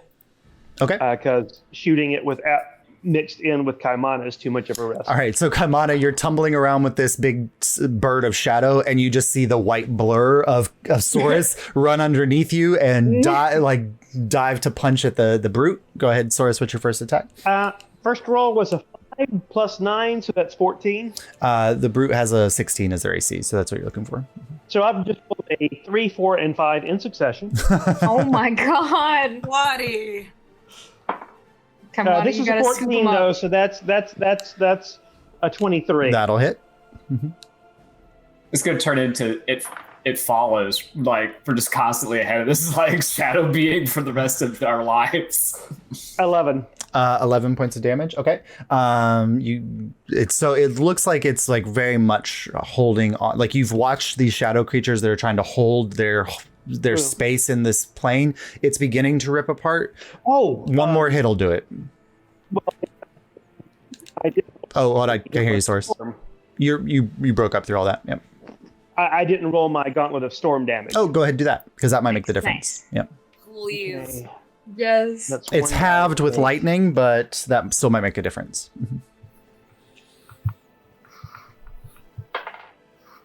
No, because that's 1 point of damage. 1 point of damage. Okay, but you can make a second attack. I rolled a 3. Yeah, you can make a second attack on it. Yep. No, because I've still got my bonus action attack, so I'm going to do that. Okay, go ahead. Okay, yeah, that's a 25. Yep, that hits. There you go. And that is 6 in damage. Okay.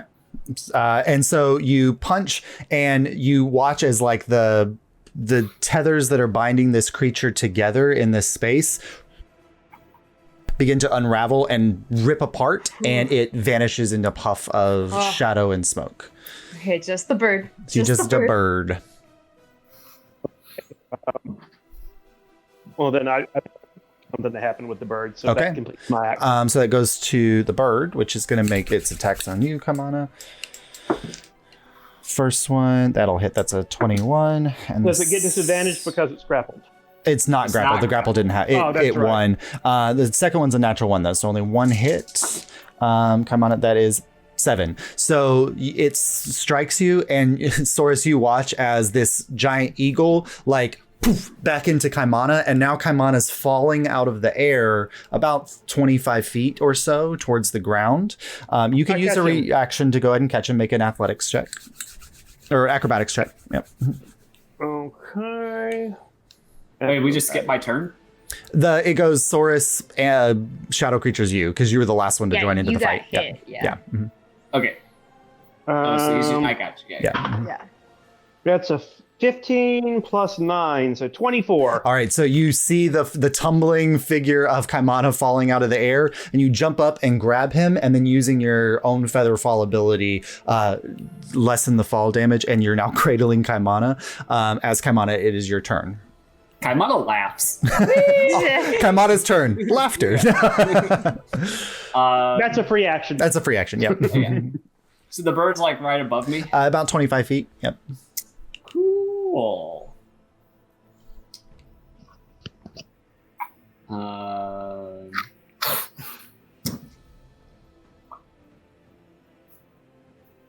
Where is that? You said 25 feet? Yep. All right. Wither and Bloom. You're targeting the air where the bird is. That is a what kind of saving throw? That is a Constitution saving throw. An 8 plus 3. That's an 11. Nope. All right. Go ahead and roll damage. Nice. Nice. Let's see. It just lost the spell. Where the heck did it go? All right. There. 3 necrotic damage. Oh no. Okay. 3 necrotic. Oh, necrotic 2. Yeah. So it's halved. So it's 1 point of necrotic Dang it. damage. Yeah. Creatures from the Shadowfell. So it takes the hit, and then but it's turning in your directions. But you do notice, Kaimana, that like it where it's turning, it's like, oh, that's my target. I just shifted towards Saurus. Saurus, it's your turn. Shoot it again. I'm going to shoot it. Okay. Go ahead and shoot. This time I'm going to hit it. You Alright, can I'm gonna also put the energy- you can also hold your attack if you want to for when it gets close to you.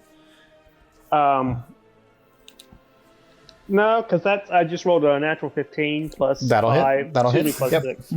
Yeah, And this yeah. is 1 die 6. Excuse me, 1 die 10. Well, no. I want to die 10, not a percentile dice. That is 14 damage. 14. Okay. And second shot is a 26. That hits. And that damage is 15. Okay. So the first one pierces through its wing, but then the shadow reforms. The second one, when it pierces through, like it blows a larger hole, and you notice that the shadow ties itself together much. Disadvantage on the next roll, Marlo. It takes a little longer for it to knit itself back together, and it's going to dive down towards you, Saurus. And make its I turn. do have You a have bonus. You do. I have a bonus attack because I took the attack action. Mhm. I hold that for when the thing comes down. Sure. Yep. It dives down to make its attacks on you.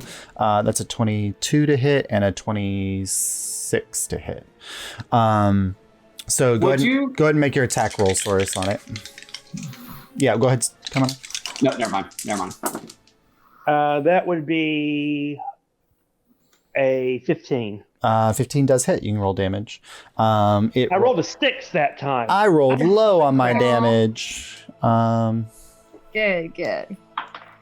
And that did 7 physical damage, and it does 4 lightning damage. Halved. Yeah, so total of 9. All right, cool. You take 14 points of slashing damage. All right, I'm down. Okay. Wait, right. we got all of our weapons back, didn't we?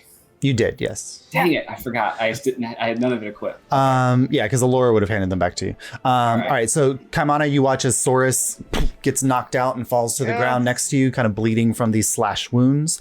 Kaimana, it's your turn. Okay, I am going to cast Healing Word on Saurus. All right, that's your bonus action. Saurus, you get 7 hit points back. Okay. And I'm gonna run up and beat the creature with a stick. All right, go ahead and make your attack against the creature. The tried and true method of Look, I mean, it's hard to deny that. Shoo, bird, shoo. Yeah. Shoo. Roll intimidation. Go back to the veil. 5 damage. Okay, 5. Oh, what was your attack to hit? Oh, sorry. Yeah. Natural 20. So it's actually 10 damage. Let me roll that damage again. Yeah. It's 15 damage. 15 points damage. All right, so Kaimana, you bash it with a stick over its beak, and you just watch as the stick hits the beak and then sinks into its body, and then it just explodes in a burst of shadow and falls away. Saurus with 8 tethers attached to his body. Oh, God. No, only 7. 7 tethers attached to his body. You guys are now seemingly safe from the shadow creatures at this moment. Good old stick. Nothing's better. Now you guys have to get up on the ship. All right, so you guys are going to try to make your way through the city to... Well, I that would be metagaming. I think our first thing we would do is make our way back to the palace, because that's where people were when we left. I think you knew. Kaimana knew... Kaimana witnessed that. Kaimana knew they were heading away, so... Now, you don't know where they were going. Like, you don't know they teleported to the ship, so... But I have the sending stones, so it would be plausible that one of the people that has gotten back to the ship would use the one that Beaker has to let us know that they were on the ship. Okay. Or would that be metagaming too much? No, I think Beaker probably, so going back to the ship, you all teleport onto the surface of the ship, and the rats immediately kind of like, hey, are you all right? Is everything okay? Yeah, for the most part. We don't know where Saurus is. To go once we get Saurus and Kaimana here. Alimbic, the gangplank. Remove the gangplank, Alimbic. And Alimbic goes... The plan, everyone, the plan. Alimbic goes... Mortar, remove the gangplank. So he goes back to the gangplank, and then Beaker says, "Well, where's Saurus? Where's Saurus at? And Kaimana?" We need to collect them. Hold on. He gave me something. And he pulls out a sending stone. I've never used this before. We just get a 25 words or less. Be strategic. Tell me we just get a message that is like, is it this one? Is it this here? How do I say something? Do I think Saurus, meet us on the airship.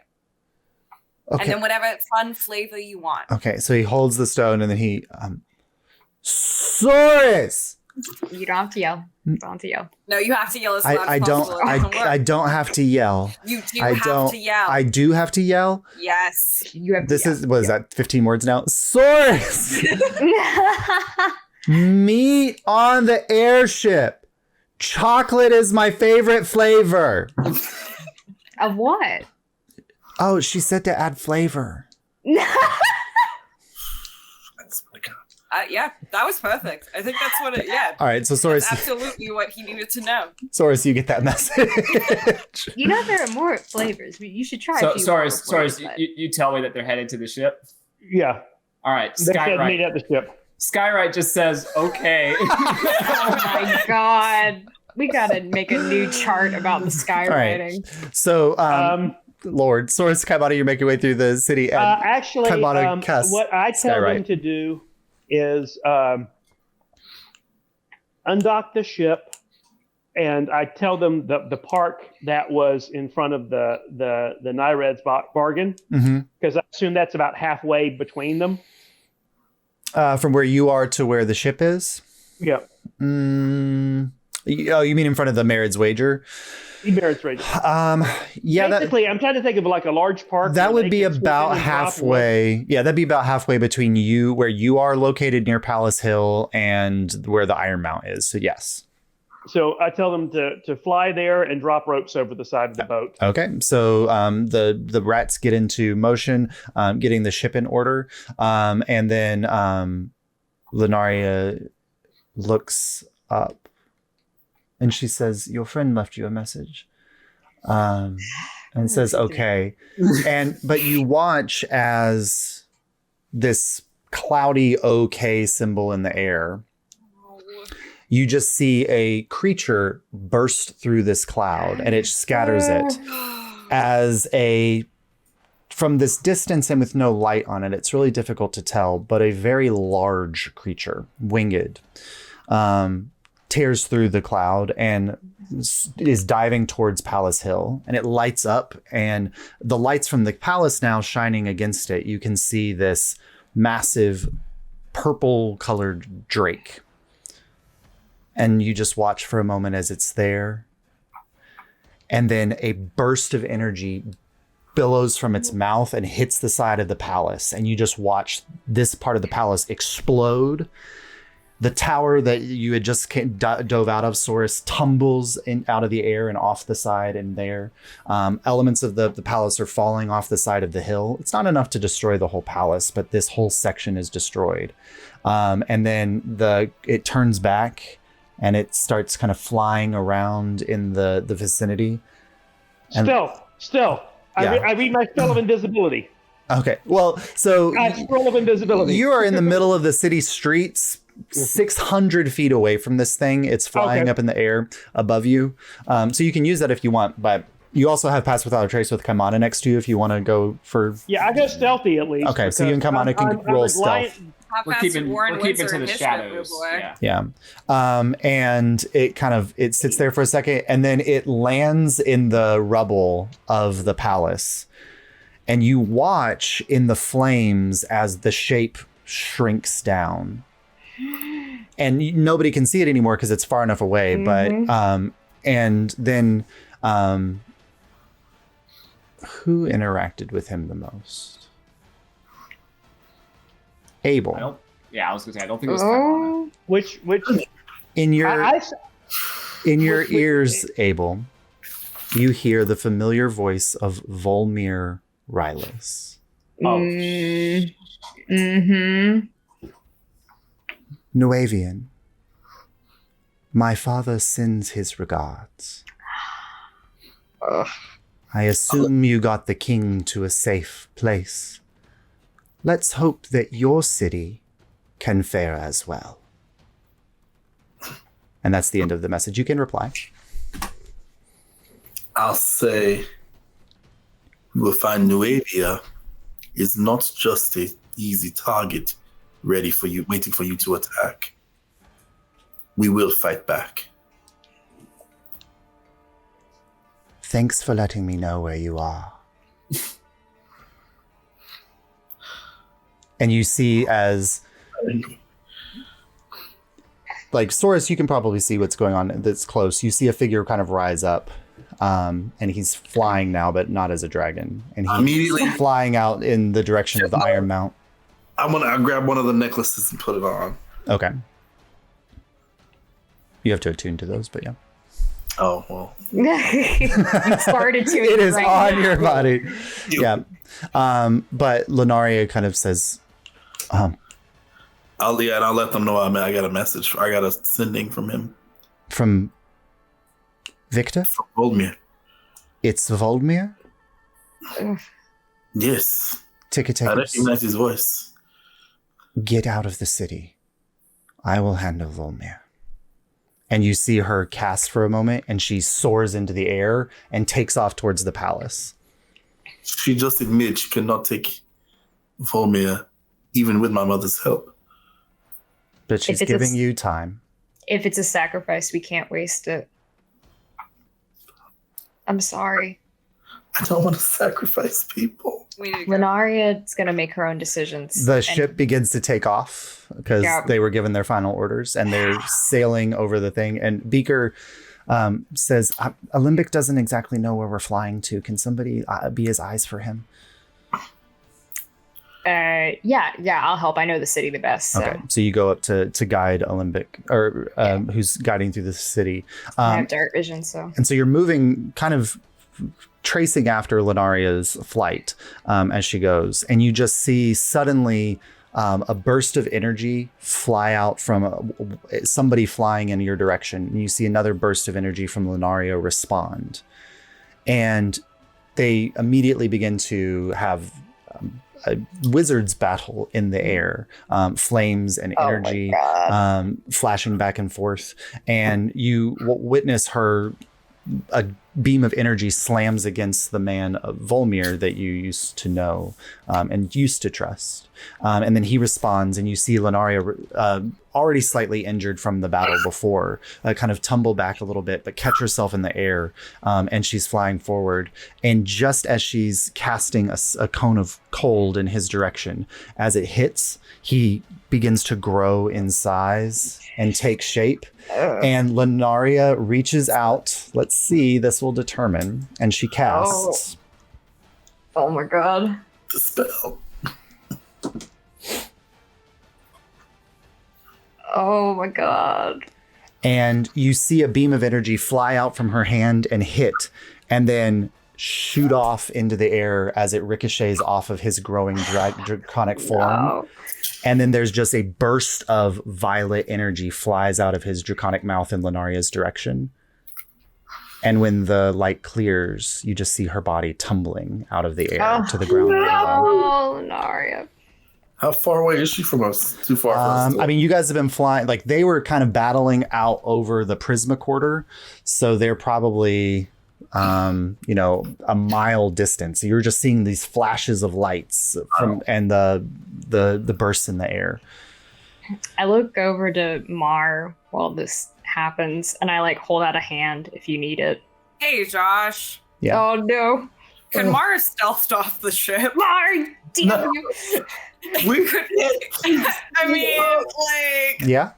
okay. I was going to be under that. Okay, so you took, the moment you saw Lunaria, what you saying, when Lunaria took off, you would have taken off as well? I Okay. could have tried to sneak off the ship, yeah. Okay. And I think the two people with the highest passive perceptions are not on the ship. That's true. The only person who might catch you is Abel, so go ahead and roll a stealth check for me, please. Right. Oh, Abel, how could you? Oh, you really might beat my stealth. Oh no. My stealth of 27, Abel. Oh, Oh, no. Oh, Yeah. no. Even so, as the gangplank is being pulled up and you see Lunaria take off, you dove off to the side and you're bounding through the streets, moving as quickly as you can. This battle takes place over the course of And I'm faster because werewolf. this battle takes place over the course of 5 or 6 minutes as they're kind of tearing at each other. And you do find yourself probably not exactly under the fight when Lunaria falls, but I'm gonna try to be there. you're moving into the Prisma Quarter and you just smell the hint of blood. and you follow that path. Yeah. And you find in like the central park of the Prisma Quarter, kind of laying slightly crumpled Lunaria Mistweaver. Okay, shove a potion in her mouth if she's alive. Let's see how her death saves would have gone. Oh no. It's 1 success, 1 failure. That's a failure. Success, that's 2 and 2. Oh my god, Josh! Okay, Josh. Jesus Christ. The last was literally a 10, which is exactly what she need. So you shove a potion into her. So she's not dead, but she's bleeding out. And you shove a potion into her mouth, and she... I'm getting too old for this. And she looks up. I don't know if he's done, but he's not in the sky anymore.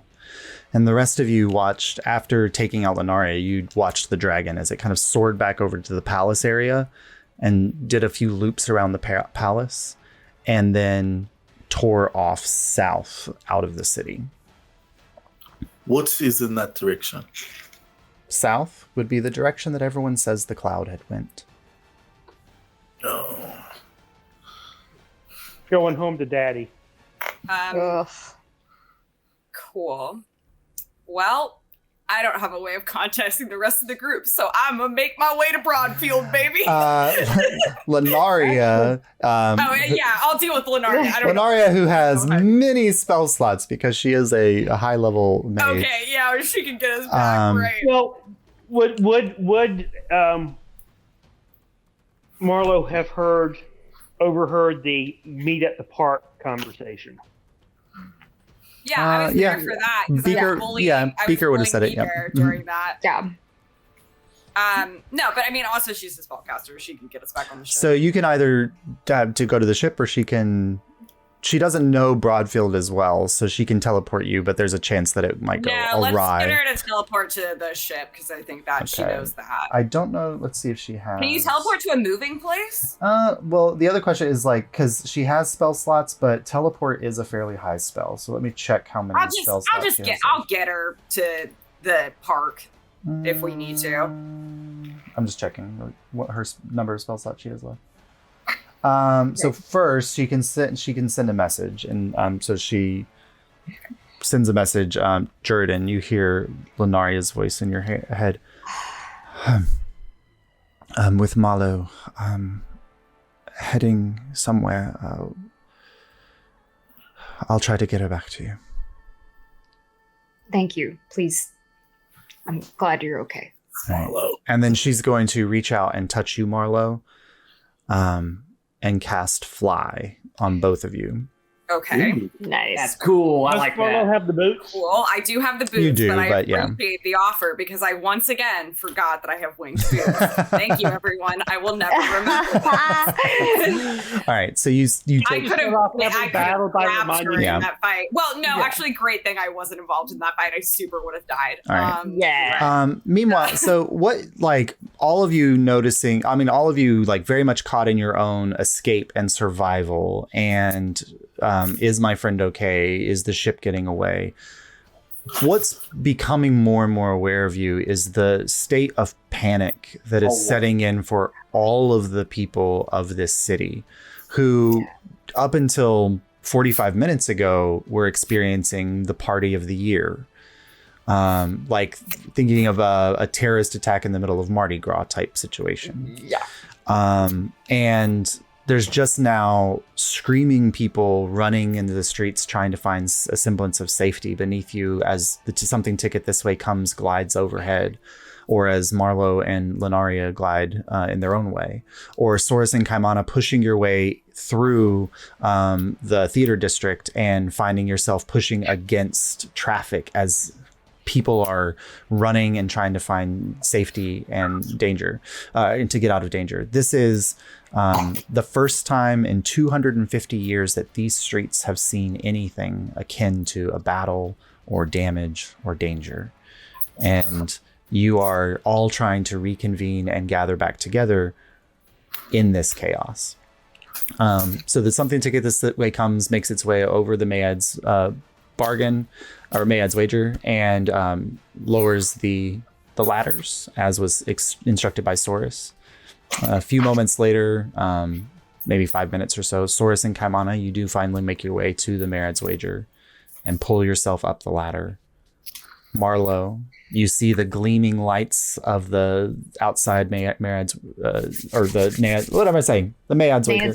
Yeah. I keep saying the wrong thing. Marid's The wager. Marid's wager. There's so many things. It's my fault. Well, and it was like, because it's like, oh, like it's like if you The competition. it's thing. competition, Yeah, but now it's screwed up my brain. And so the place where we've been staying. and so Saurus and Kaimana pull up onto the ship. They pull the ladder up.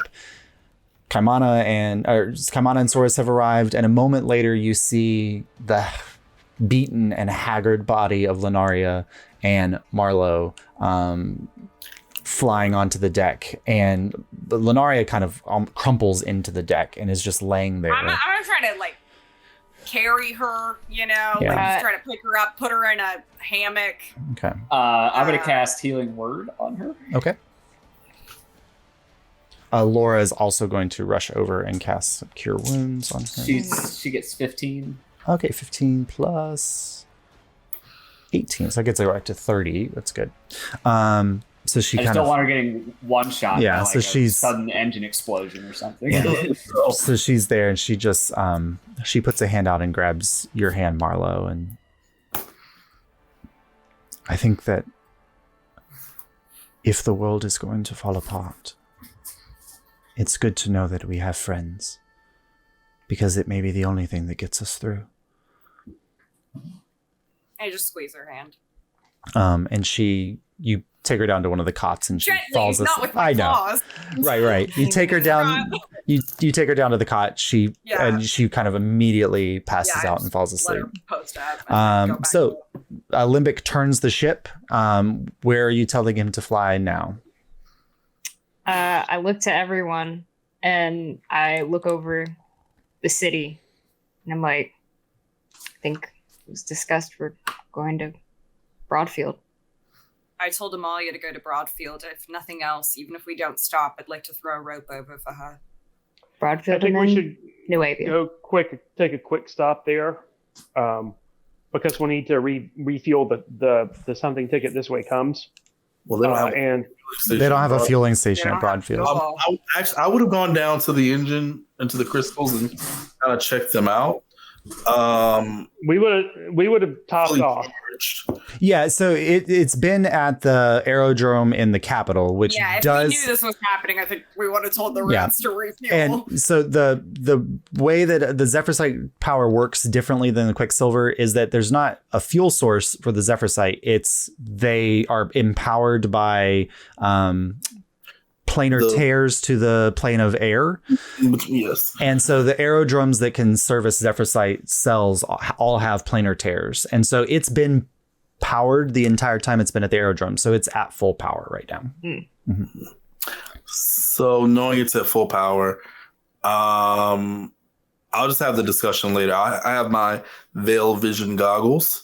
So whoever's steering the ship, I'll just make them aware. You know, if we see any weakenings to the plane of air, just kind of fly the ship near them, and it'll slowly Yes. recharge the Zephyrsite. Yep.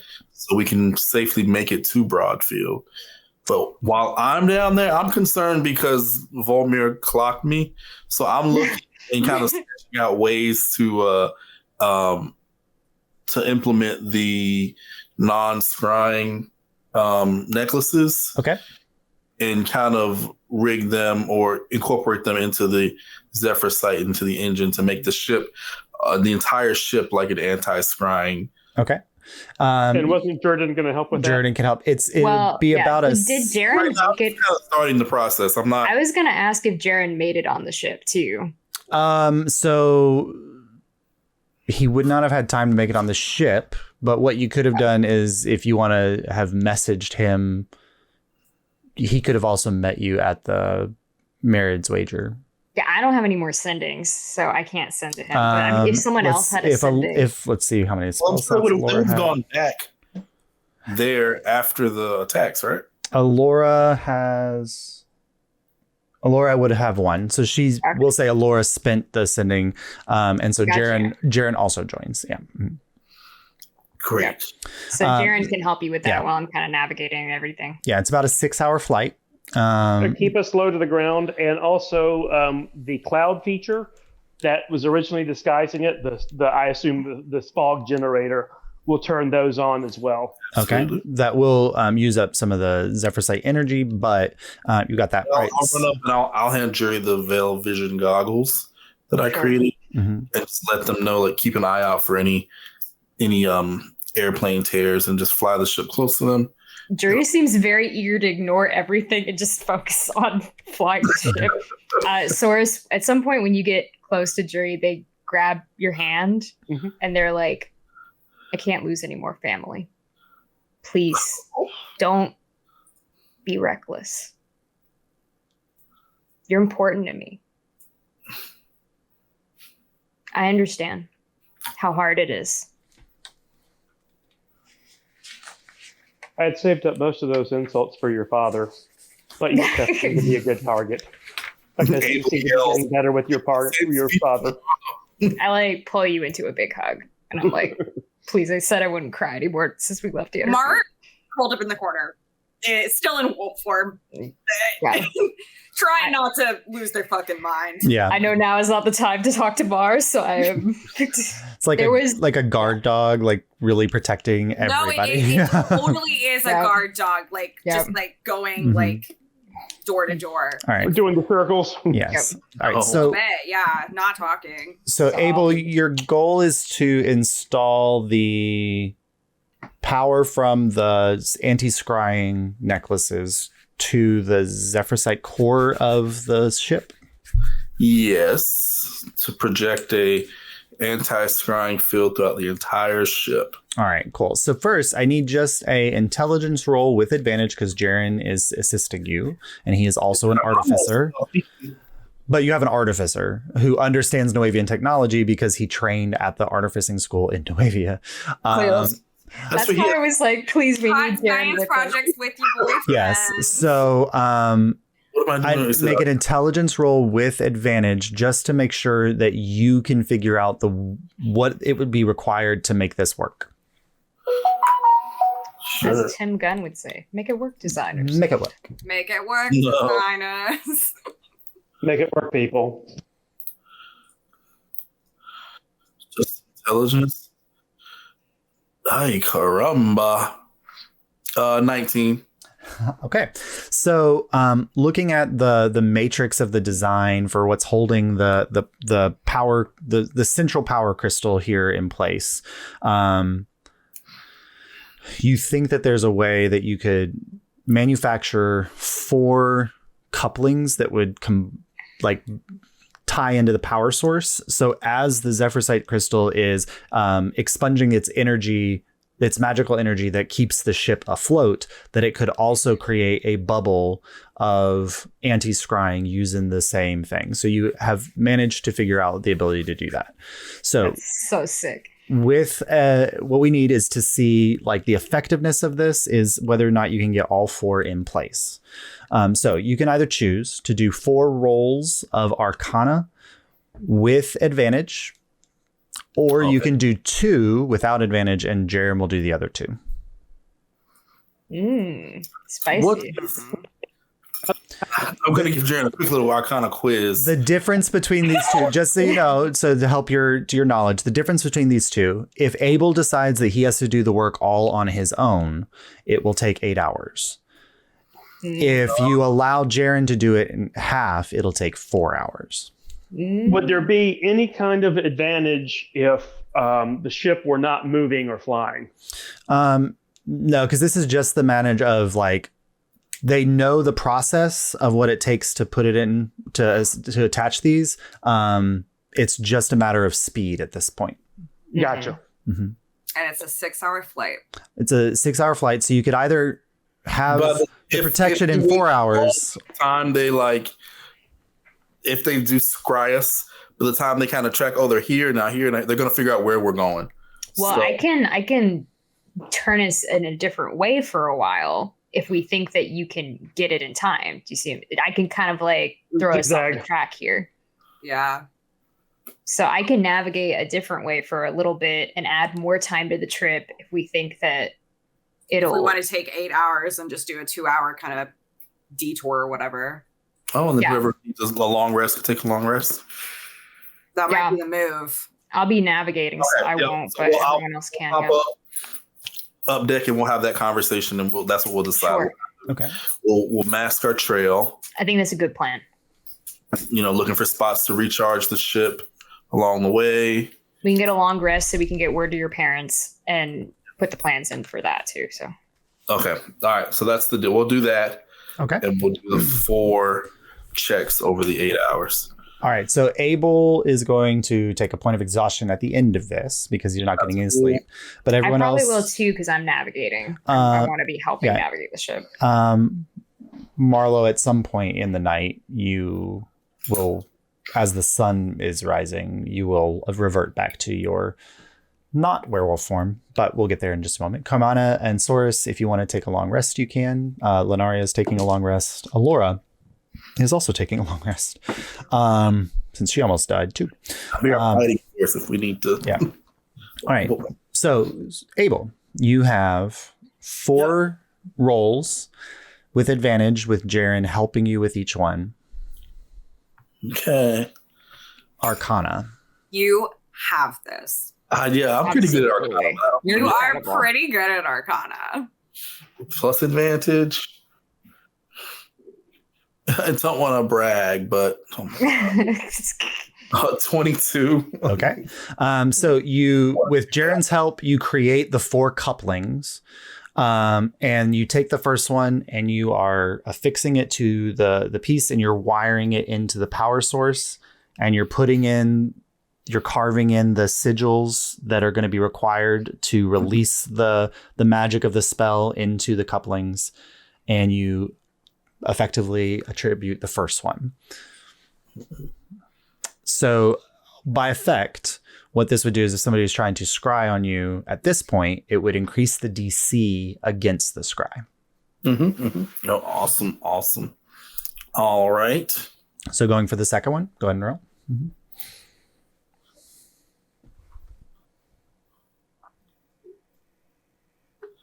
Lord, a 23.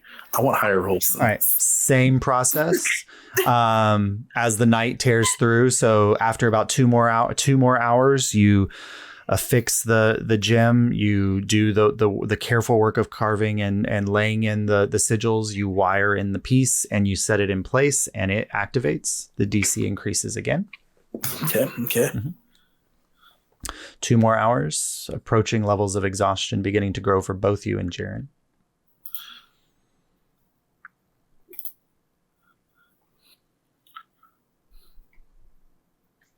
A 30. 30. Ooh. Pushing through the exhaustion, you manage to get this one in place, but you cut 30 minutes off of it. So you can get the next one within, so instead of 8 total hours, you could now potentially get it in 7.5 hours. Nice. The DC against Scry is now at +3. Yeah.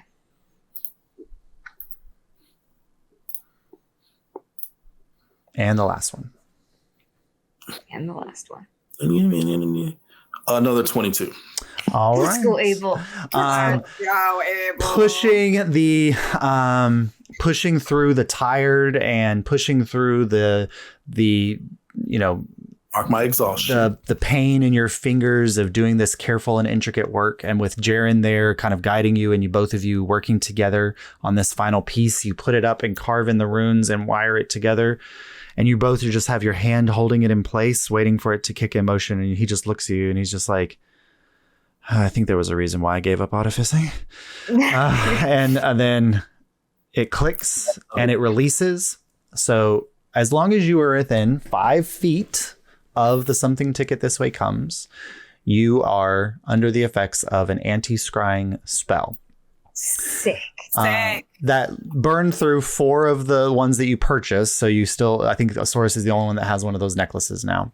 But you have that has put in place so people cannot scry on the something ticket this way comes. Awesome. So cool. Yep, the rats have one, and I have one. Yep. But that's it. Yep.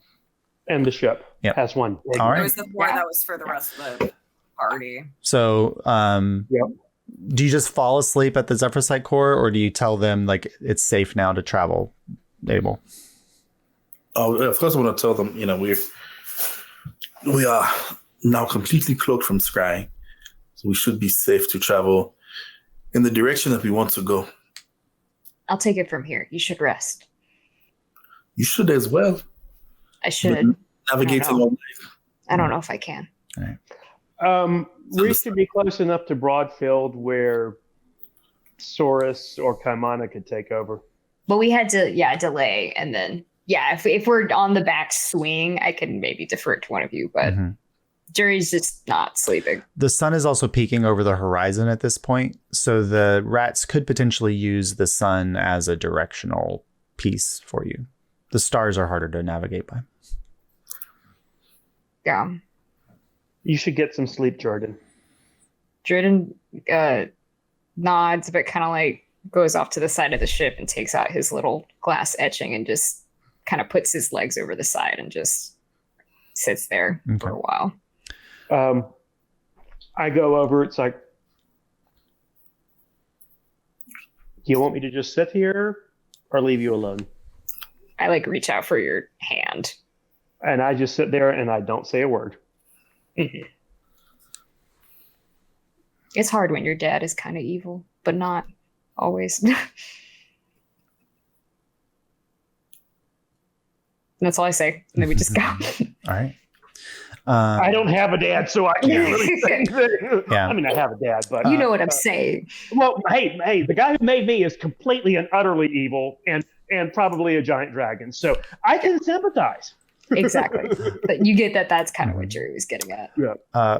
Marlowe, the sun's rays kind of hit you, and you feel yourself return to your normal being. They're still keeping watch over the deck of the ship, but you're now Marlowe again. Cool. I just go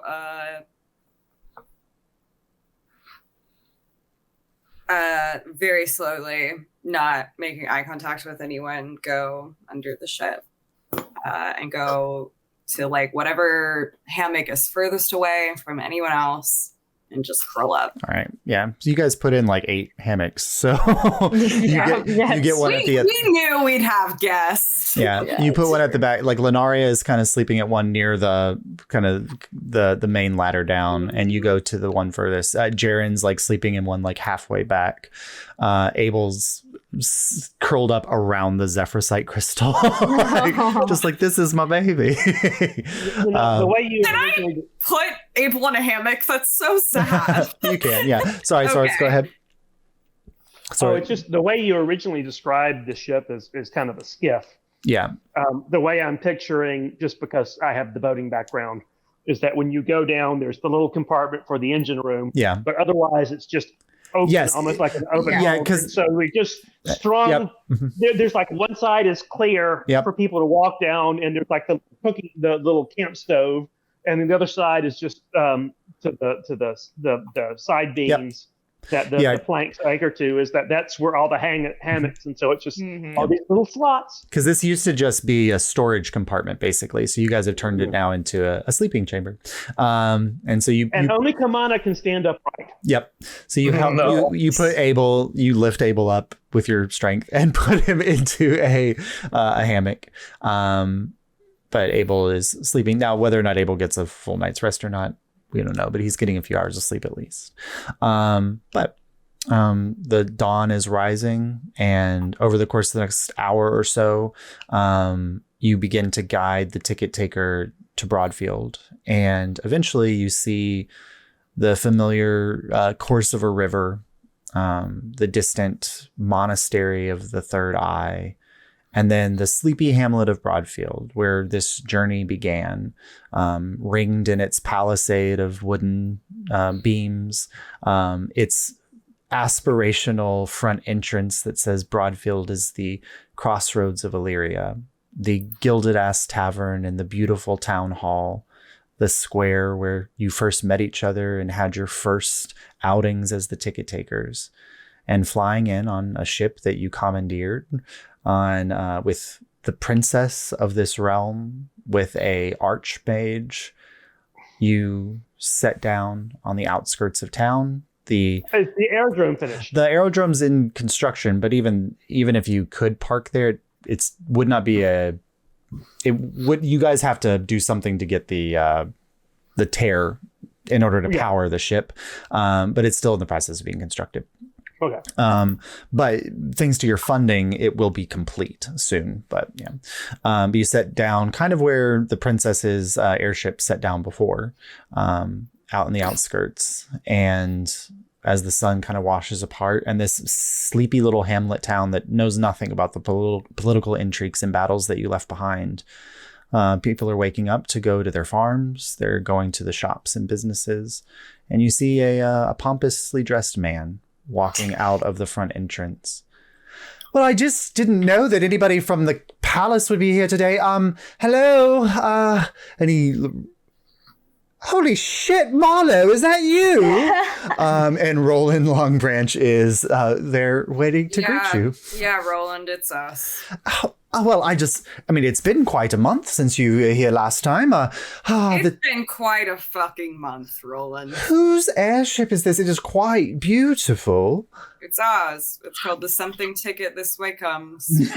It's ours? That is amazing, Marlo. So I've been just waiting for the latest, tithe from the ticket takers to keep the funding of the... Roland, there is a civil war happening right now, about to be a war with Nuavia. So I just want you to know that that's where we're coming from. So I think, just have that in the back of your mind for whatever else you're about to ask me. No intimidation roll required. He kind of steps back. Oh, well then I suppose you might need a place to talk. Yeah. Well, the Gilded Ass will be ready for your arrival. And he turns and makes his way back into the city. The tavern really is called that. It is. Jury didn't believe you when you said it. Oh, have we lied about down, Rob. anything so far? I guess. Wait till you see the sign. Oh, God. Oh, the warm milk you could ever want. They might have real alcohol by now. Sora's been in control. They're not paying any tithes if the tavern doesn't have alcohol. Yeah. Lunaria kind of comes up onto the deck. Do you think it's safe to be here? Not for long, but for the moment. I sense somebody has done something quite impressive with the ship. The princess and I should stay on board. That is a good idea. People would definitely recognize the princess and yourself. Alyria is coming up behind her. I think it's time that we all stop calling me that, don't you? Your mother was queen. You're still a princess. And it's more important who you are than who made you. Well, trust me, I've learned that lesson the hard way. Just for now, let's just say Alyria is fine. Whatever you feel comfortable with. That is what we will call you. Of course, Alyria. Well, some time here, then ticket takers, and then where to from here? What place can we call safety? Nuavia is probably our best place to gather our allies and see what our next move should be. We need to go to Azalor. Azalor, directly from Broadfield? No. I think Nuavia first, regroup, Azalor. The dragon has been talking to me. Naginda. Do what now? Naginda has shown up a couple of times in my dreams, and then just in my head And they sleeping mostly, so there's not a lot of correspondence, but they're coming for them. For the dragon. Yeah. It's not the strangest thing to happen to us, so. To Azalor we go. After Nuevia. And Lenaria kind of takes your hand, Marlo, and then looks to each of the ticket takers. I'm going to go find my sister. If we are to fight another subversion, we will need everyone that we can at our hands. And she's the greatest fighter that I know. And her sanctum is where I sent the king, so he might want to know where he is at the time. Each of you, keep fighting, but hold on to each other. That's all you have. I pull her into a hug. We're at this point. I saved her life. She's like that moment where like you hug her and her hands are kind of like floating there, like in the regal way that Lenaria always holds herself. And then she kind of folds in. She's taller than you. I'm sure, and yeah. she kind of pulls you in and hugs you back and says, if I'd only known you as younger, I think we would have been the best of friends. Aww. And then she kind of lets you go. And then she looks to the princess and she casts for a moment, and a portal begins to open behind her, and you just see the endless expanse of a cloudy sky. And she steps backwards and it closes as Lenaria goes in search of Penelope Mistweaver, her sister, or Persephone Mistweaver, her sister. And Penelope. And so as the ticket takers make their way back into Broadfield for the first time in about 4 weeks. My first time ever. Your first time ever for Jordan. There's so little to see. We'll pick up there next time. Oh my God. I picture Kaimana is giving the tour, and this is where the tickets were given, and this is where I got my snow globe. And Jerry's exhausted, so they're and like... This is the alley where I met Soros. and this is where we killed the shadow creatures. Mhm. That's great. Where did we I have get like these? tears in my eyes, dude. I know. Oh. Me too. The coming back to Broadfield is what really Oh, got God, me. I was so like, bad. oh boy, wow.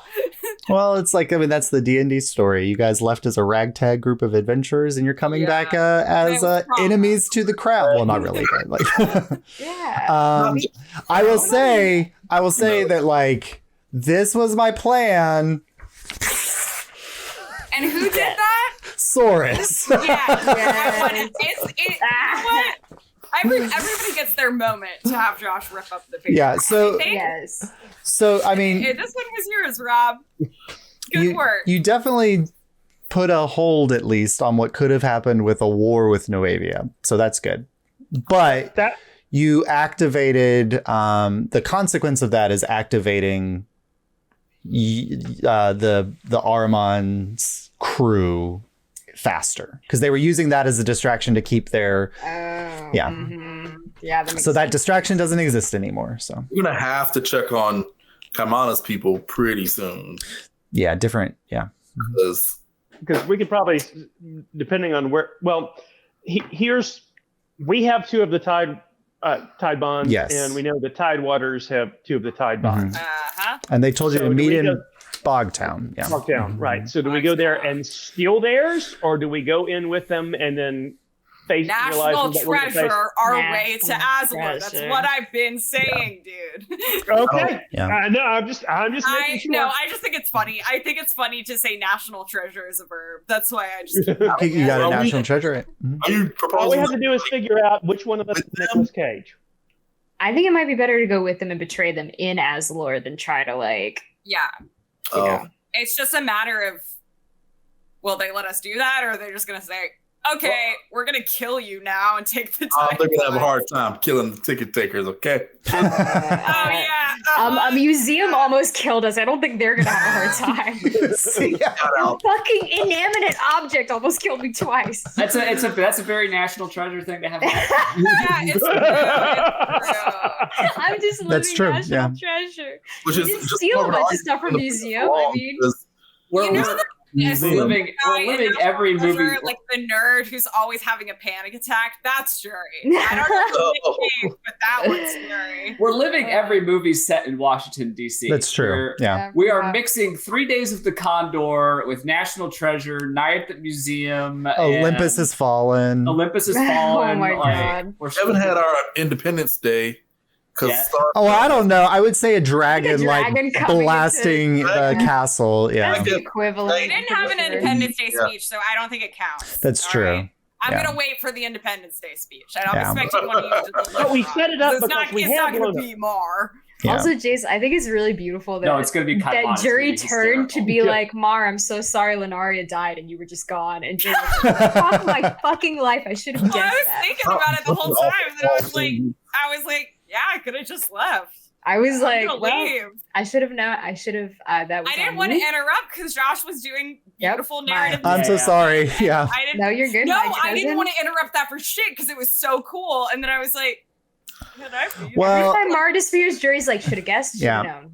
I'll just behind the scenes DM thing. It was a roll to see which wizard they called in. And so Ooh. Volmir won the roll because it could have been Tyrell Dimwalla. Oh. Ooh. Yeah. That Or was somebody else that we don't even know. Or about. somebody else you don't know about, or, whatever. Or it could be Victor Rylas. Yikes. So it was that was a coin toss, but I liked that. It was Volmir because Volmir was That's good. the enemy of, as much as Yusef is the enemy of this little arc. It was really Volmir behind the scenes for so much. So which is great. We thought we could trust I'm him. really Wow. happy because Source was the one to start it with Yusef, but I feel like I really ended it on that one. Well, You did. I'm really happy. You all backed Really him into a happy. corner, so I'm he was so like, happy yeah. you picked up the gun, and I'm really grateful that I got to take the shot yeah. It was and have good. the moment of like, it was me, bitch. Yeah. I'm the Well, one who did it.